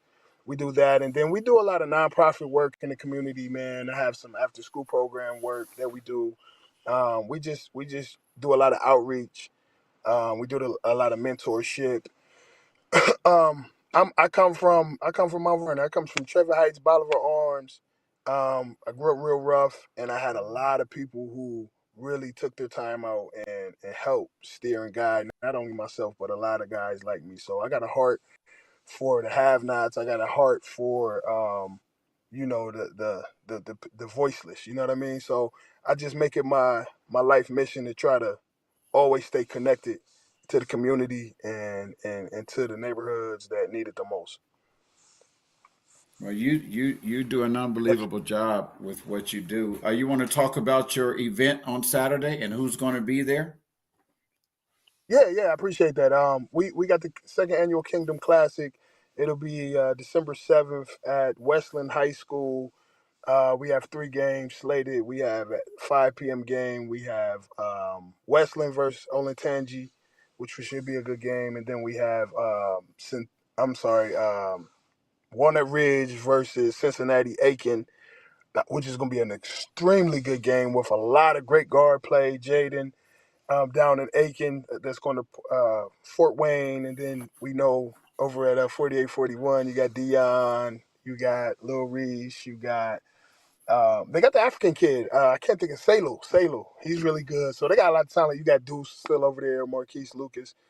And then we'll be the nightcap with Uchenna, the same team. We had to bring them back down. We got to try to get our get back, man. So we got our team going against them. They got Jordan Fisher. They got a kid named Jordan Fisher. Not our Jordan Fisher, but another kid named Jordan Fisher. He's top 10 in the country in 2028. He's a freshman. He's 2028. He's Wow. top 10 in the country. Yeah, he's really good. His and then their point guard is like 6'4", 6'5", has a couple offers. I think he has a Pac-10. I think he has an Arizona State offer, really good as well. He had like 43 not long ago. So it's gonna be a slate full of great games, man. Come out if you're not doing anything. I don't think there's too many games going on Saturday, but it'll be 3 really good games at Westland Saturday, starting at 5. So it starts at 5. What time does it start? The first game is at 5 p.m. The second game is 6:30, and our game is at 8 p.m. Okay, yeah, I'll come out. It's at Western High School, right? Sure. Yep. This is Western your High School. this is your second annual. Yes, absolutely. Because you had one last year was at Otterbein, correct? No, it was at Ohio Dominican. Ohio Dominican. I'm sorry, Ohio Dominican. Yes. So is this something you're going to do now every year? Yeah, I'm gonna keep it going, and I would love to match up our top guys with guys that are outside of the area. I love what Jerry's done for 30 years, and I'm not in no competition with Jerry. I love what he's doing, and I'm trying to come behind him every year. But just some more good looks again for our top teams against teams outside of the region. Hey, but listen, it's enough basketball to go around for everybody, right? Absolutely, Coach, thank for you sure. very much for coming on. I'm going to be following you guys, man. I'm excited, Coach, and I have nothing but mad love and respect for you. You know that, and Thank, I thank, wish you nothing but the best. That City League is going to be tough again, and yes, sir. Centennial's a little tougher this year. Talk about the City League North before we check out. The City League North. I'll talk about both sides real quick, but Centennial, you hit it on the head, man. Centennial got a lot of talent. Sean is doing a great job over there. He's getting guys in. He's coaching them up. You can see that program just continue to ascend. So they'll be right there. Linden, you always got to respect Linden. They're the only team to beat us the last couple of years, so I got to respect Yeah. Linden. Beechcroft with Ray Line. Ray Line is from there. He's he had a great career at Beechcroft, so he's super duper excited and infusing a lot of energy into that program. So, and they got some young talent. They got Ruben. They can jump out the gym, and they got a freshman that's really good over there. So keep your eye out on Beechcroft. Whetstone has a stud. I don't know how much they have around them, but Mifflin is up and coming. So, it's going to be a tough night out, man, each and every night. East has some talent over there as well. And then on the other side, man, Afrocentric has a really good team. And then South, you can never count them out.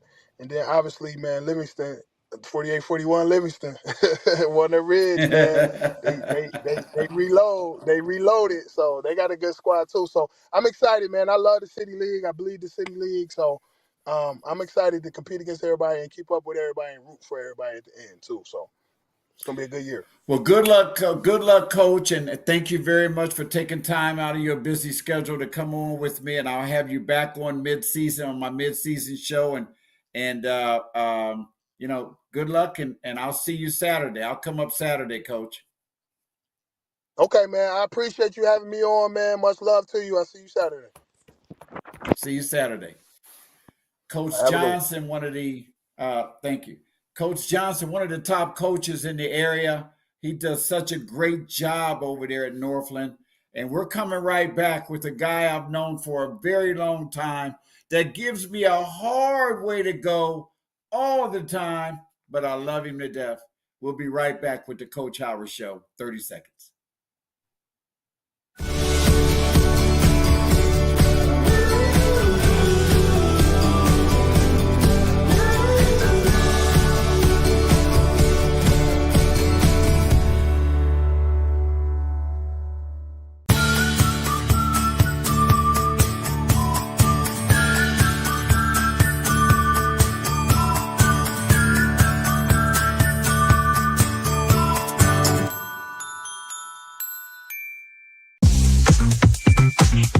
Want to sell your products or list your real estate to millions of viewers? It's simple. Just visit www.tkdsshop.live and showcase your items to the world. From handcrafted treasures to must-have gadgets and even real estate listings, TKDS Shop TV is your gateway to success. Reach millions from the comfort of your home.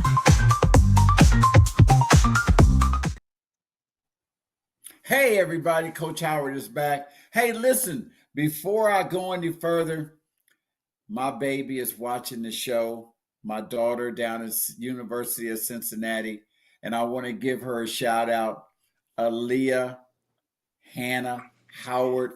By the way, hey, she does hair down there. She's the coldest with it, with the braids for guys.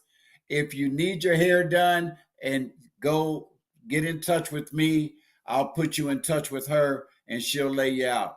And but I wanted to give a shout out to my baby. Our daddy loves you, and thanks for watching and supporting your dad. Hey, but right now I want to bring on a coach that probably gives me more of a headache than any coach in the state, but I love him to death. I've been knowing him a long time. The head coach at Reynoldsburg High School, Coach Andy Moore. Coach, you there? Yeah, I woke up for this. It's about an hour and a half past my bedtime, but I did get up, and it's great to be with you. Hey, Coach. Thank you. Thank you very much. Coach, you're too young to be going to bed at 9 o'clock at night.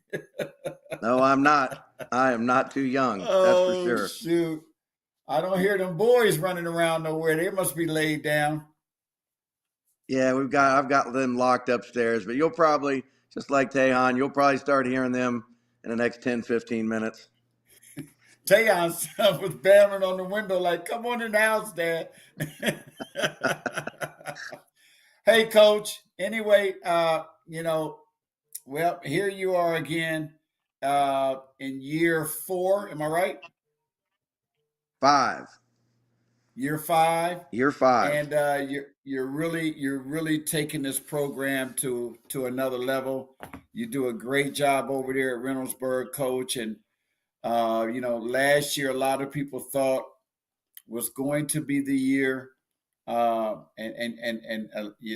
little bump in the road when you got to the regionals. But this year, Uh, hey, Coach, I have to tell you, the way your guys looked the other night, if they can stay consistent like this, and I told my son that if they can stay consistent like this, Coach, it's going to be really hard to beat Reynoldsburg Raiders.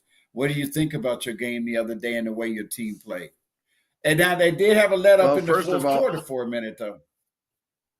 yeah, we did. And first of all, you said we hit a bump in the road in the regionals last year. I sure as heck wish we'd have got to the regionals.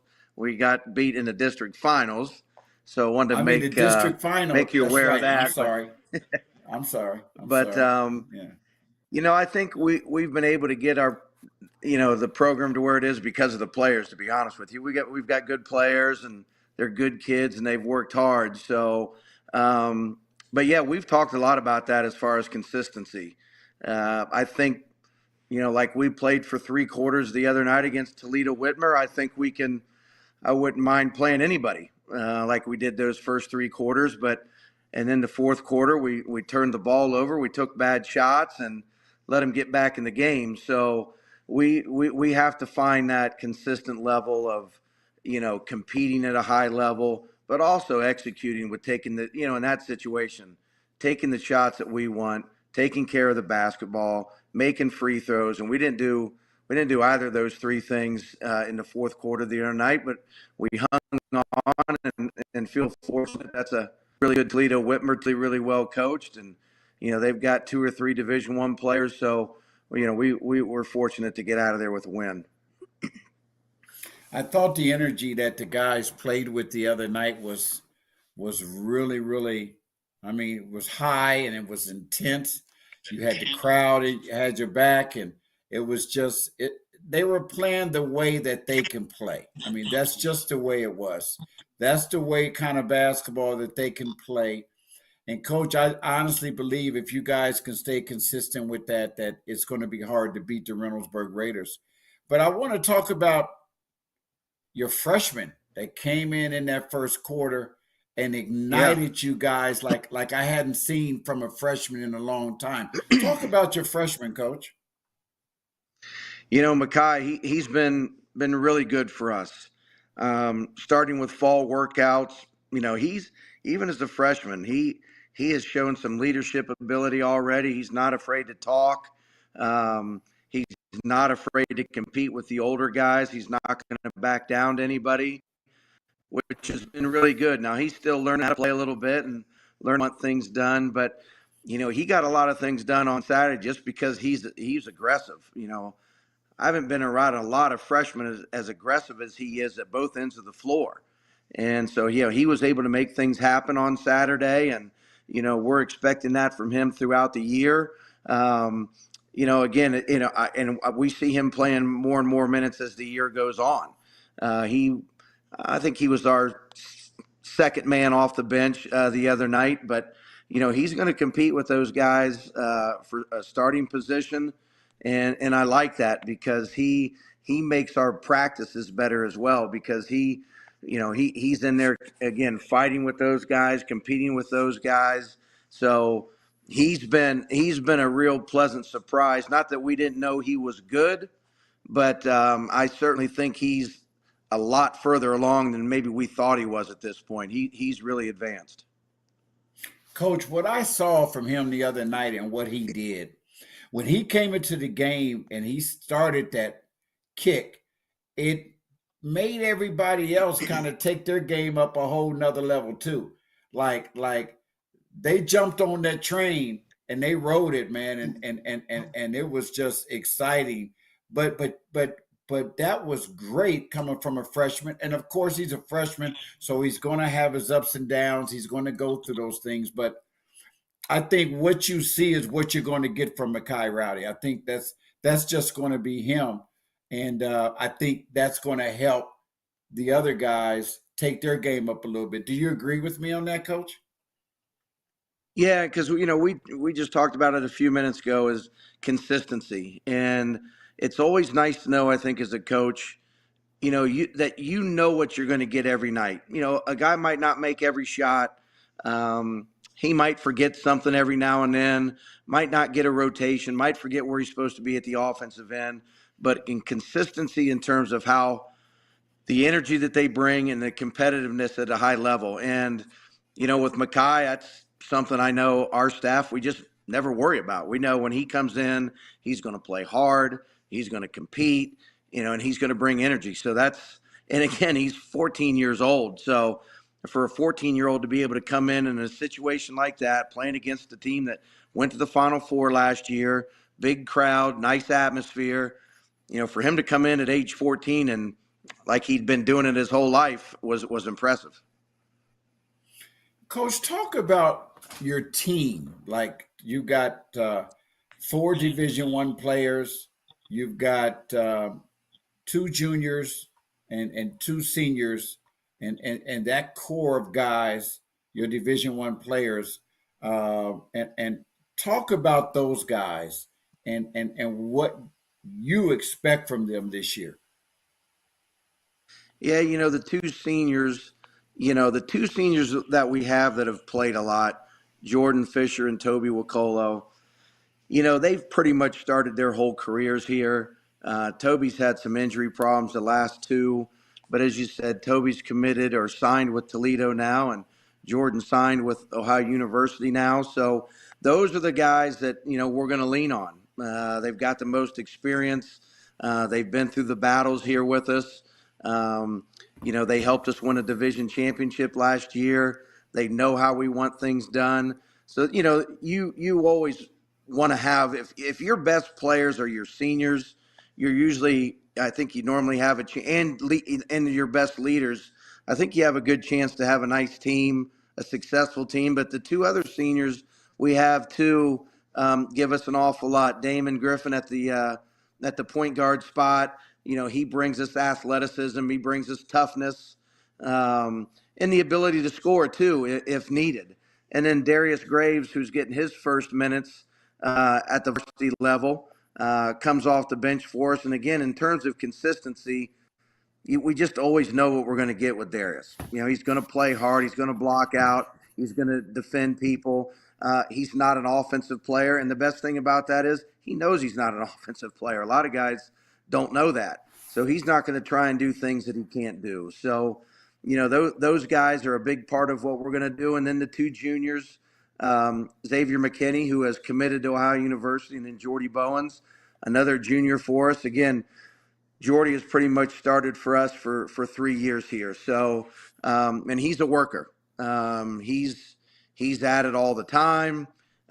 He'll probably be in the gym tomorrow at 5:30 working at it. And, he's a guy that has really improved his perimeter skills. For the first 2 years, he's pretty much played in the paint area for us, scored inside, ran the floor. But he's really improved his ability to make outside shots. So, and then with X, just talking about him, I think maybe one of the, if not the best on-ball defender in Central Ohio. When he really gets up in people, he's long, he's got quick hands, he's got quick feet, he's active. He can, and he's done this for us, in the last year and a half. He's changed the game for us on the defensive end at times, and we think he has the real ability to do that every night. But he gives us solid scoring as well. He can do a lot of things. Coach, you always put together a tough non-conference schedule. Talk about your non-conference schedule this season. Well, I said it last year, and I'm going to say it this year, and I believe it. I don't believe anybody has a tougher schedule in the state of Ohio than us. We already played Toledo, Whitmer. We're going to play St. Ignatius again. We're going to play Cincinnati, Princeton, Richmond Heights, St. V's, Trotwood, Madison. I'm not sure if I'm missing anybody there, but, our guys want the challenge. And as a coach, I'll be honest with you, last year after the first Max Preps poll came out, and I thought at that point we had played a really hard schedule and we were 19th. I thought, I'm not doing this again. But you know what? As the year went on, I'm like, we're going to continue to do the same thing this year or this following year, and we have. And again, we've already met one of the challenges, but we have a lot more ahead of us, and that doesn't even include we've got some really good teams in our own division. And so, we're expecting, there's not many nights, if any nights, where we're going to be able to go out there and, just out talent people. We're going to have to work at both ends of the floor every night as well and compete at a high level. Well, Coach, you set that schedule so it can have you guys prepared and be ready for February and March. A lot of people, once again, are looking and going to be following Reynoldsburg, and there's high expectations out there for the Reynoldsburg Raiders, and there should be. As far as you guys, Olentangy Orange. Talk about the Division One, and well, let me back up, Coach. What do you think about the new breakdown of the divisions, and then talk about this region and what teams are going to really be tough for you guys coming out of this region? I kind of like the new breakdown with the 64 teams. I just think it's a little unbalanced in terms. The teams that are going to come out of Northwest Ohio and South Ohio, you don't have nearly as many Division I teams as you do here in Central Ohio. So, but I know that also means we'll have more teams that go on to the regional. But I do kind of like that, 64 teams, sometimes you think about that kind of emulates the NCAA tournament, which I kind of like. But, in terms of, getting out of Central Ohio, getting out of this district, getting out of this region, there's so many good teams. Obviously, right now I say everybody's chasing Olentangy Orange after the year they had, and with all the people they have back, everybody's picked to win this thing again coming out of Central Ohio. So, but there's other. I was going to mention Westerville North, but they're Division II now. They're really good. Hilliard Bradley's always going to be good. Olentangy Liberty, Newark, Pick Central. I think Pick North has a really good team this year. I don't want to leave anybody out. But those are, I guess, the teams that come to mind right away. And I think we'll have really good years. And, none of those teams, come tournament time, February, March, none of them will be an easy out. Whoever you beat, if you beat them, you're going to have to play your best at that time of year. Hey, I think that's what makes it fun. That's what it's all about. Two quick questions before I let you go. I know you got to go to bed, so I got to hurry up and get you out of here. An hour ago. NIL, Coach. Should it come here or shouldn't it come here? Yep. Yeah, I think it. Yeah, I think it should. I think it's 39 states now have it. I think it'd be. I think it'd be good to have here. I think you gotta, obviously have some regulations on it because it could get out of control like it has now at the NCAA level. But yeah, the kids at the high school work really hard, and people come for their hard work. People come and see them, and there are reasons why some schools are making money because people are coming to see them. And I'm not sure, to be honest with you, I don't know if it necessarily has to be money, but whatever it might be, clothes, something along those. These kids deserve something, and I think it's coming. You said you talked to Doug Ute earlier. The last meeting I was in a couple months ago now, and I don't know if he said it tonight. I wasn't listening, but he knows it's coming. It's on its way. And, you're starting to lose some kids around here that are going to go to other places. Yes. Because other states do have NIL. And we got to keep the best players in Ohio. And again, how that's going to necessarily look, I don't know, but you don't want to lose your best players in the state, going somewhere else, for that reason. And again, I'm certainly not talking about millions of dollars like they're spending now at the NCAA level, but these kids definitely deserve something. I'll say that. I agree with you. Coach. And he did say that he expects it to be here in the next few years. Yeah. Shot clock. What do you think about shot clock? I'd love it. I'd love to see us. And I think the last vote we had here in the state, there was certainly more for it than against it. But and I guess I say that because we want to play a certain way. We want to try and play fast. There's teams that we want to try and speed up. So I think that would be to our advantage. I don't think it's going to. I don't think it's going to bother us in terms of, having to run something quick at the end of a shot clock, unless it's later in the game and you have a lead. But I just think it speeds up the game. It's more exciting for the players to play that way, for the fans to watch. I just think it's a better brand of basketball than, and nothing against teams that do want to control the ball and make you guard for a minute and a half. I'd like to play a little different style of basketball, and I think a lot of people would rather see that style of basketball. Well, you guys are playing that style of basketball right now, and I think you guys are playing exciting style of basketball. And I think, Coach, that you guys might be the one game we did. For one game we did, George. So I'm ready to stop at this point. We can shut it down right now if okay. Coach, who's your next? Who you got coming up in the next week? Yeah, we got Friday we're in Winchester, and then next I believe it's Tays Valley and Trotwood Madison. They come in here on a Saturday. That was a game that we had to pick up late, but I think that's going to be a good. They'll be here first.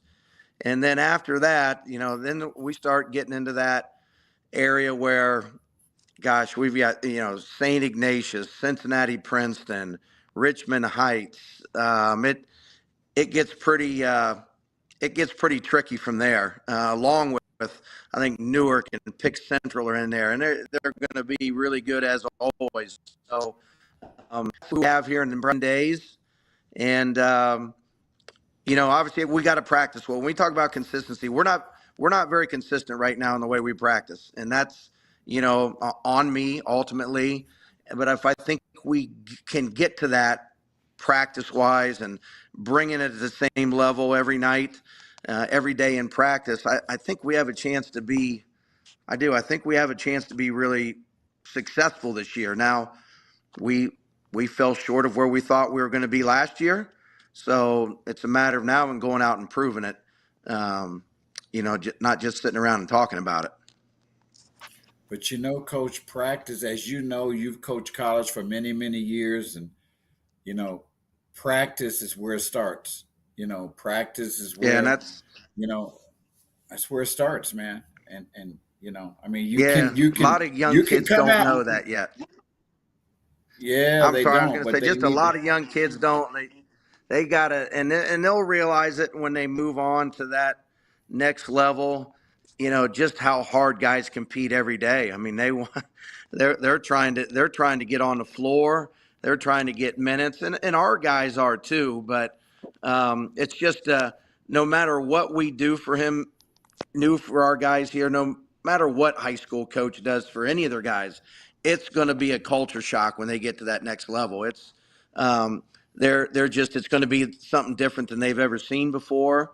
So we're trying as best we can to make them or help them be as prepared as possible, because college basketball practices are a grind. They're long, they're tough. You have to mentally as well as physically be ready for that. For 5-6 months. It's a long season. And do those guys realize that how long you coached at the collegiate level? And I mean, do they understand that you do know what the hell you're talking about? Well, I think some of them know I coached in college, and I just try and tell them when it comes to the X's and O's part, that maybe I might not be a good coach. They might not like how we run our offense, how we play defensively. But I do tell them that's the one thing. If you listen to one thing, if you want to play college basketball, all I can tell you is what I've seen with my own eyes. I mean, because I've worked for good people, George, I've been fortunate. Like, I've had a chance to lottery pick, chance to coach the ACC Player of the Year, the nation's leading scorer. And I tell our guys all the time that's not, they weren't that way because of me, but I got a chance to watch those guys work, and it's just a different level. To be any of those three things, lottery pick, ACC Player of the Year, nation's leading scorer, like you're special. You're a little different at that point as far as your work ethic and your drive. And so I try to impress upon them that as much as anything. As far as, because we've got guys I know that are going to play at the next level, and I think they want to play beyond that. So I hope they listen to me when I at least talk about that. Well, if they talk about, whether what we do offensively or defensively, if they listen to me. Normally they don't, to be honest with you. So I just hope they listen to what I say about what they need to do in college. Hey, if they don't, they'll be in for a rude. They're going to be in for a rude awakening anyway. They have no idea. But that's okay. We've got good kids though. And I think that, listen, we got good kids. We got to, I think we got a chance to be successful despite the lack of assistant coaching we have. Those guys don't do a real good job, but I still think we have a chance to be good. Well, hey, one of them, you the one that wanted him over there. Now you got him, and he ain't doing that. Yeah. Now I'm looking to make a trade. Hey, and don't look at him. He ain't learning from me. So I'll tell you that. Well, that was part of the attraction when I talked to him. He said he had not learned anything from you. So at that point, it was probably pretty easy to decide to have him come over. Oh shoot, that's a hit. That hit hard right there. But hey, something popped up on my Facebook page today, and it was a year ago today that we posted his first coaching picture with you guys. What has it been like, Coach? This is my last question. What has it been like to have him over there with you for this past year? Obviously I've really enjoyed it. I think as a coach, I used to do this as a college coach too. My goal was to be a Division I head coach. It didn't happen, but along the way, when you're out on the road recruiting, when you're competing against somebody, you kind of watch the other guys and you think, if I got a head coaching job, would I want him to be on a staff that I had? And I had known Devin from recruiting, but then when I got here and watched how he worked when he was at Pick Central for those 3 years, it was just one of those things where I felt like if we had an opening, because of the things that he was doing down there, I think he was a real big part of their success. And they've got a lot of good coaches down there, but I thought he was a really big part of the success. And so he was somebody I always thought about. If we have an opening here, I would at least like to talk to him and see if we could maybe convince him that this would be a spot he might want to be at and where he could grow and become a head coach from being here. So it's been great having him around. The kids really respect him. He's got great relationships with them. Through coaching here, he coaches some of them in AAU. So it's just been he's been invaluable to have here. So he's taken on a lot of responsibility. This is only his second year, and he's taken on a lot of responsibility. So, and he will continue, I'm sure, to take on more and more responsibility. So it's been all positive having him here, except for you're around a little bit more than I'd like.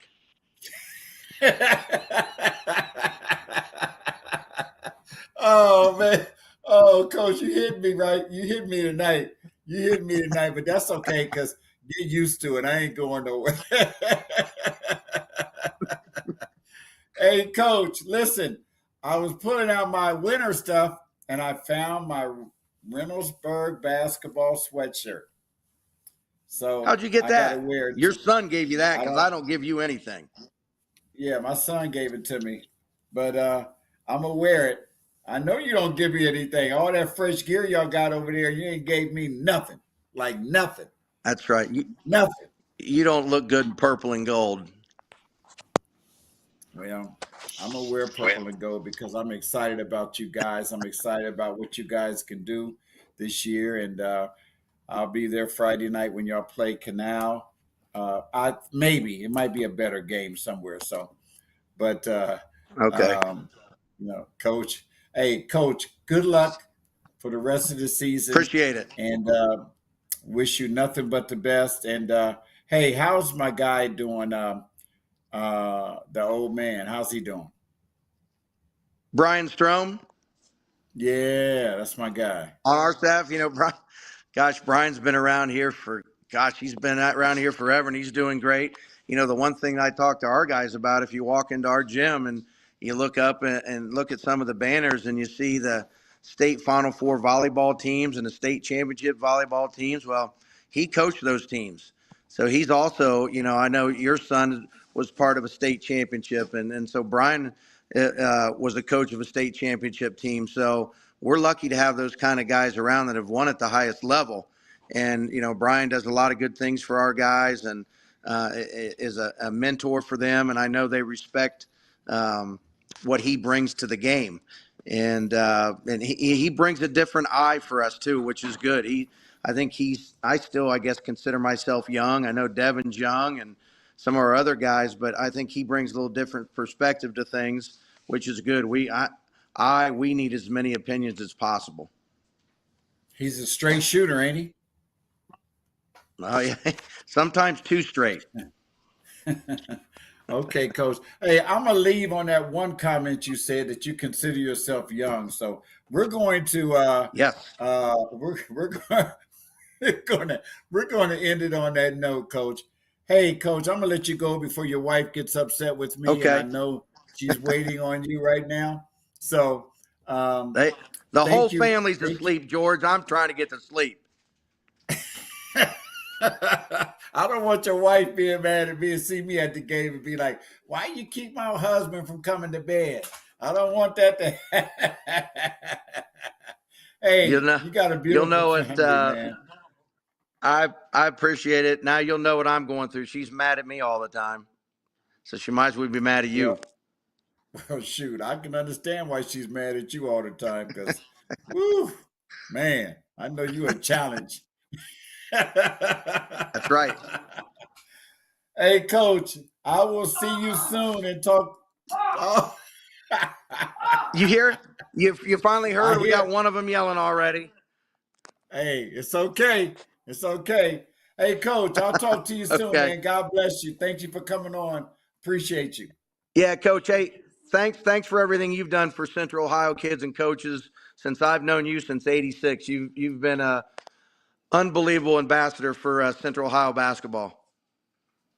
Thank you very much, Coach. I appreciate that coming from you because I remember when you was, I don't know if I should say this, but I remember when you were a skinny kid from Mount Vernon that could shoot that basketball. I remember, Coach. I remember your dad, too. Your dad was your coach, wasn't he? Yeah, my dad was my coach, and yeah, I was a skinny kid from Mount Vernon. Now I'm a fat guy from Mount Vernon. That's the only thing that's different. I didn't say that. That's why I didn't want to say skinny kid from Mount Vernon. Oh shoot! Hey, yeah, that was a long time ago. Hey, but you was a baller though. You was a baller. You played in the Worthington League. You was a baller, Coach. No, I wish I was. I was just kind of one of those guys. I was just an average player. I really didn't do a whole lot. My dad was a good coach. We had good players, but as far as being any kind of great player, that's about as furthest from the truth you could say about me. That's for sure. Coach, I'm gonna let you go, but did you play for J Company? No, I played for Thrifty Car Rental. Yeah, Thrifty Car Rental. Yes, Thrifty Car Rental. Sure did. Yep. Yep. Who coached that team? You know, we had a guy, one of my college roommates, Jerry Groves. His family Jerry owned Groves. Jerry Yeah, Groves. they had. Yeah, his Service Supply Limited. Jerry and I played together at Muskingum, so his dad was our coach, Jerry Groves Sr. Yeah, but I tried to recruit you to play for me, remember? I remember. You Yeah. were recruiting the wrong guy, I can tell you that. But yeah, you played well at Muskingum, though. You did pretty good at Muskingum. I don't even 54 years old. I'm too old to even remember that. I was just another one of the guys. I remember. But anyway, Coach, hey, appreciate you. Talk to you soon. Have a wonderful evening. Did Ohio State win tonight? Boy, I think they got beat pretty bad, actually. I think they lost by maybe 25. Well, no, they were losing by almost 40 at halftime. Oh, yikes. I think they came back a little bit, but I think the score was pretty lopsided, yeah. Wow. Okay, let me let you get off here before we sit on here talking basketball. All right, Coach, I'll see you soon. All right, Thank Coach. you very much. Take care. Right, thank you. Bye-bye. Take care. Bye. That was Coach Andy Moore, the head coach at Reynoldsburg High School. That's my guy. Does a great job. I've been knowing him a long time. And I just want to say this before I get off of here. I am very blessed with the relationships that I have throughout the state, throughout Central Ohio, with the coaches. There's so many great coaches here, and they do such a good job. I love Central Ohio basketball, and I look forward to it, and I'm excited about it, and I'll be all over the place. And I just appreciate the coaches, and I appreciate them being there for me when I call on them and looking out for me and taking care of me. And I appreciate you all. But I'll be back next week with part 2 of the Coach Howard Show, hopefully next Wednesday night. And I want to bring on some more coaches from Central Ohio. And until then, God bless you. Have a great week, and I'll see you out and about. Talk to you soon. Bye-bye.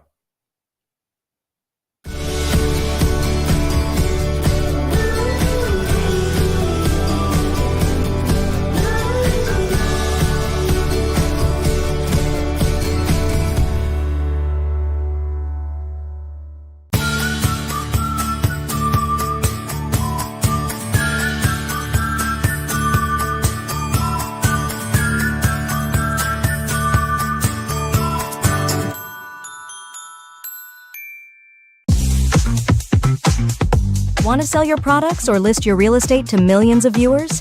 It's simple. Just visit www.tkdsshop.live and showcase your items to the world. From handcrafted treasures to must-have gadgets and even real estate listings, TKDS Shop TV is your gateway to success.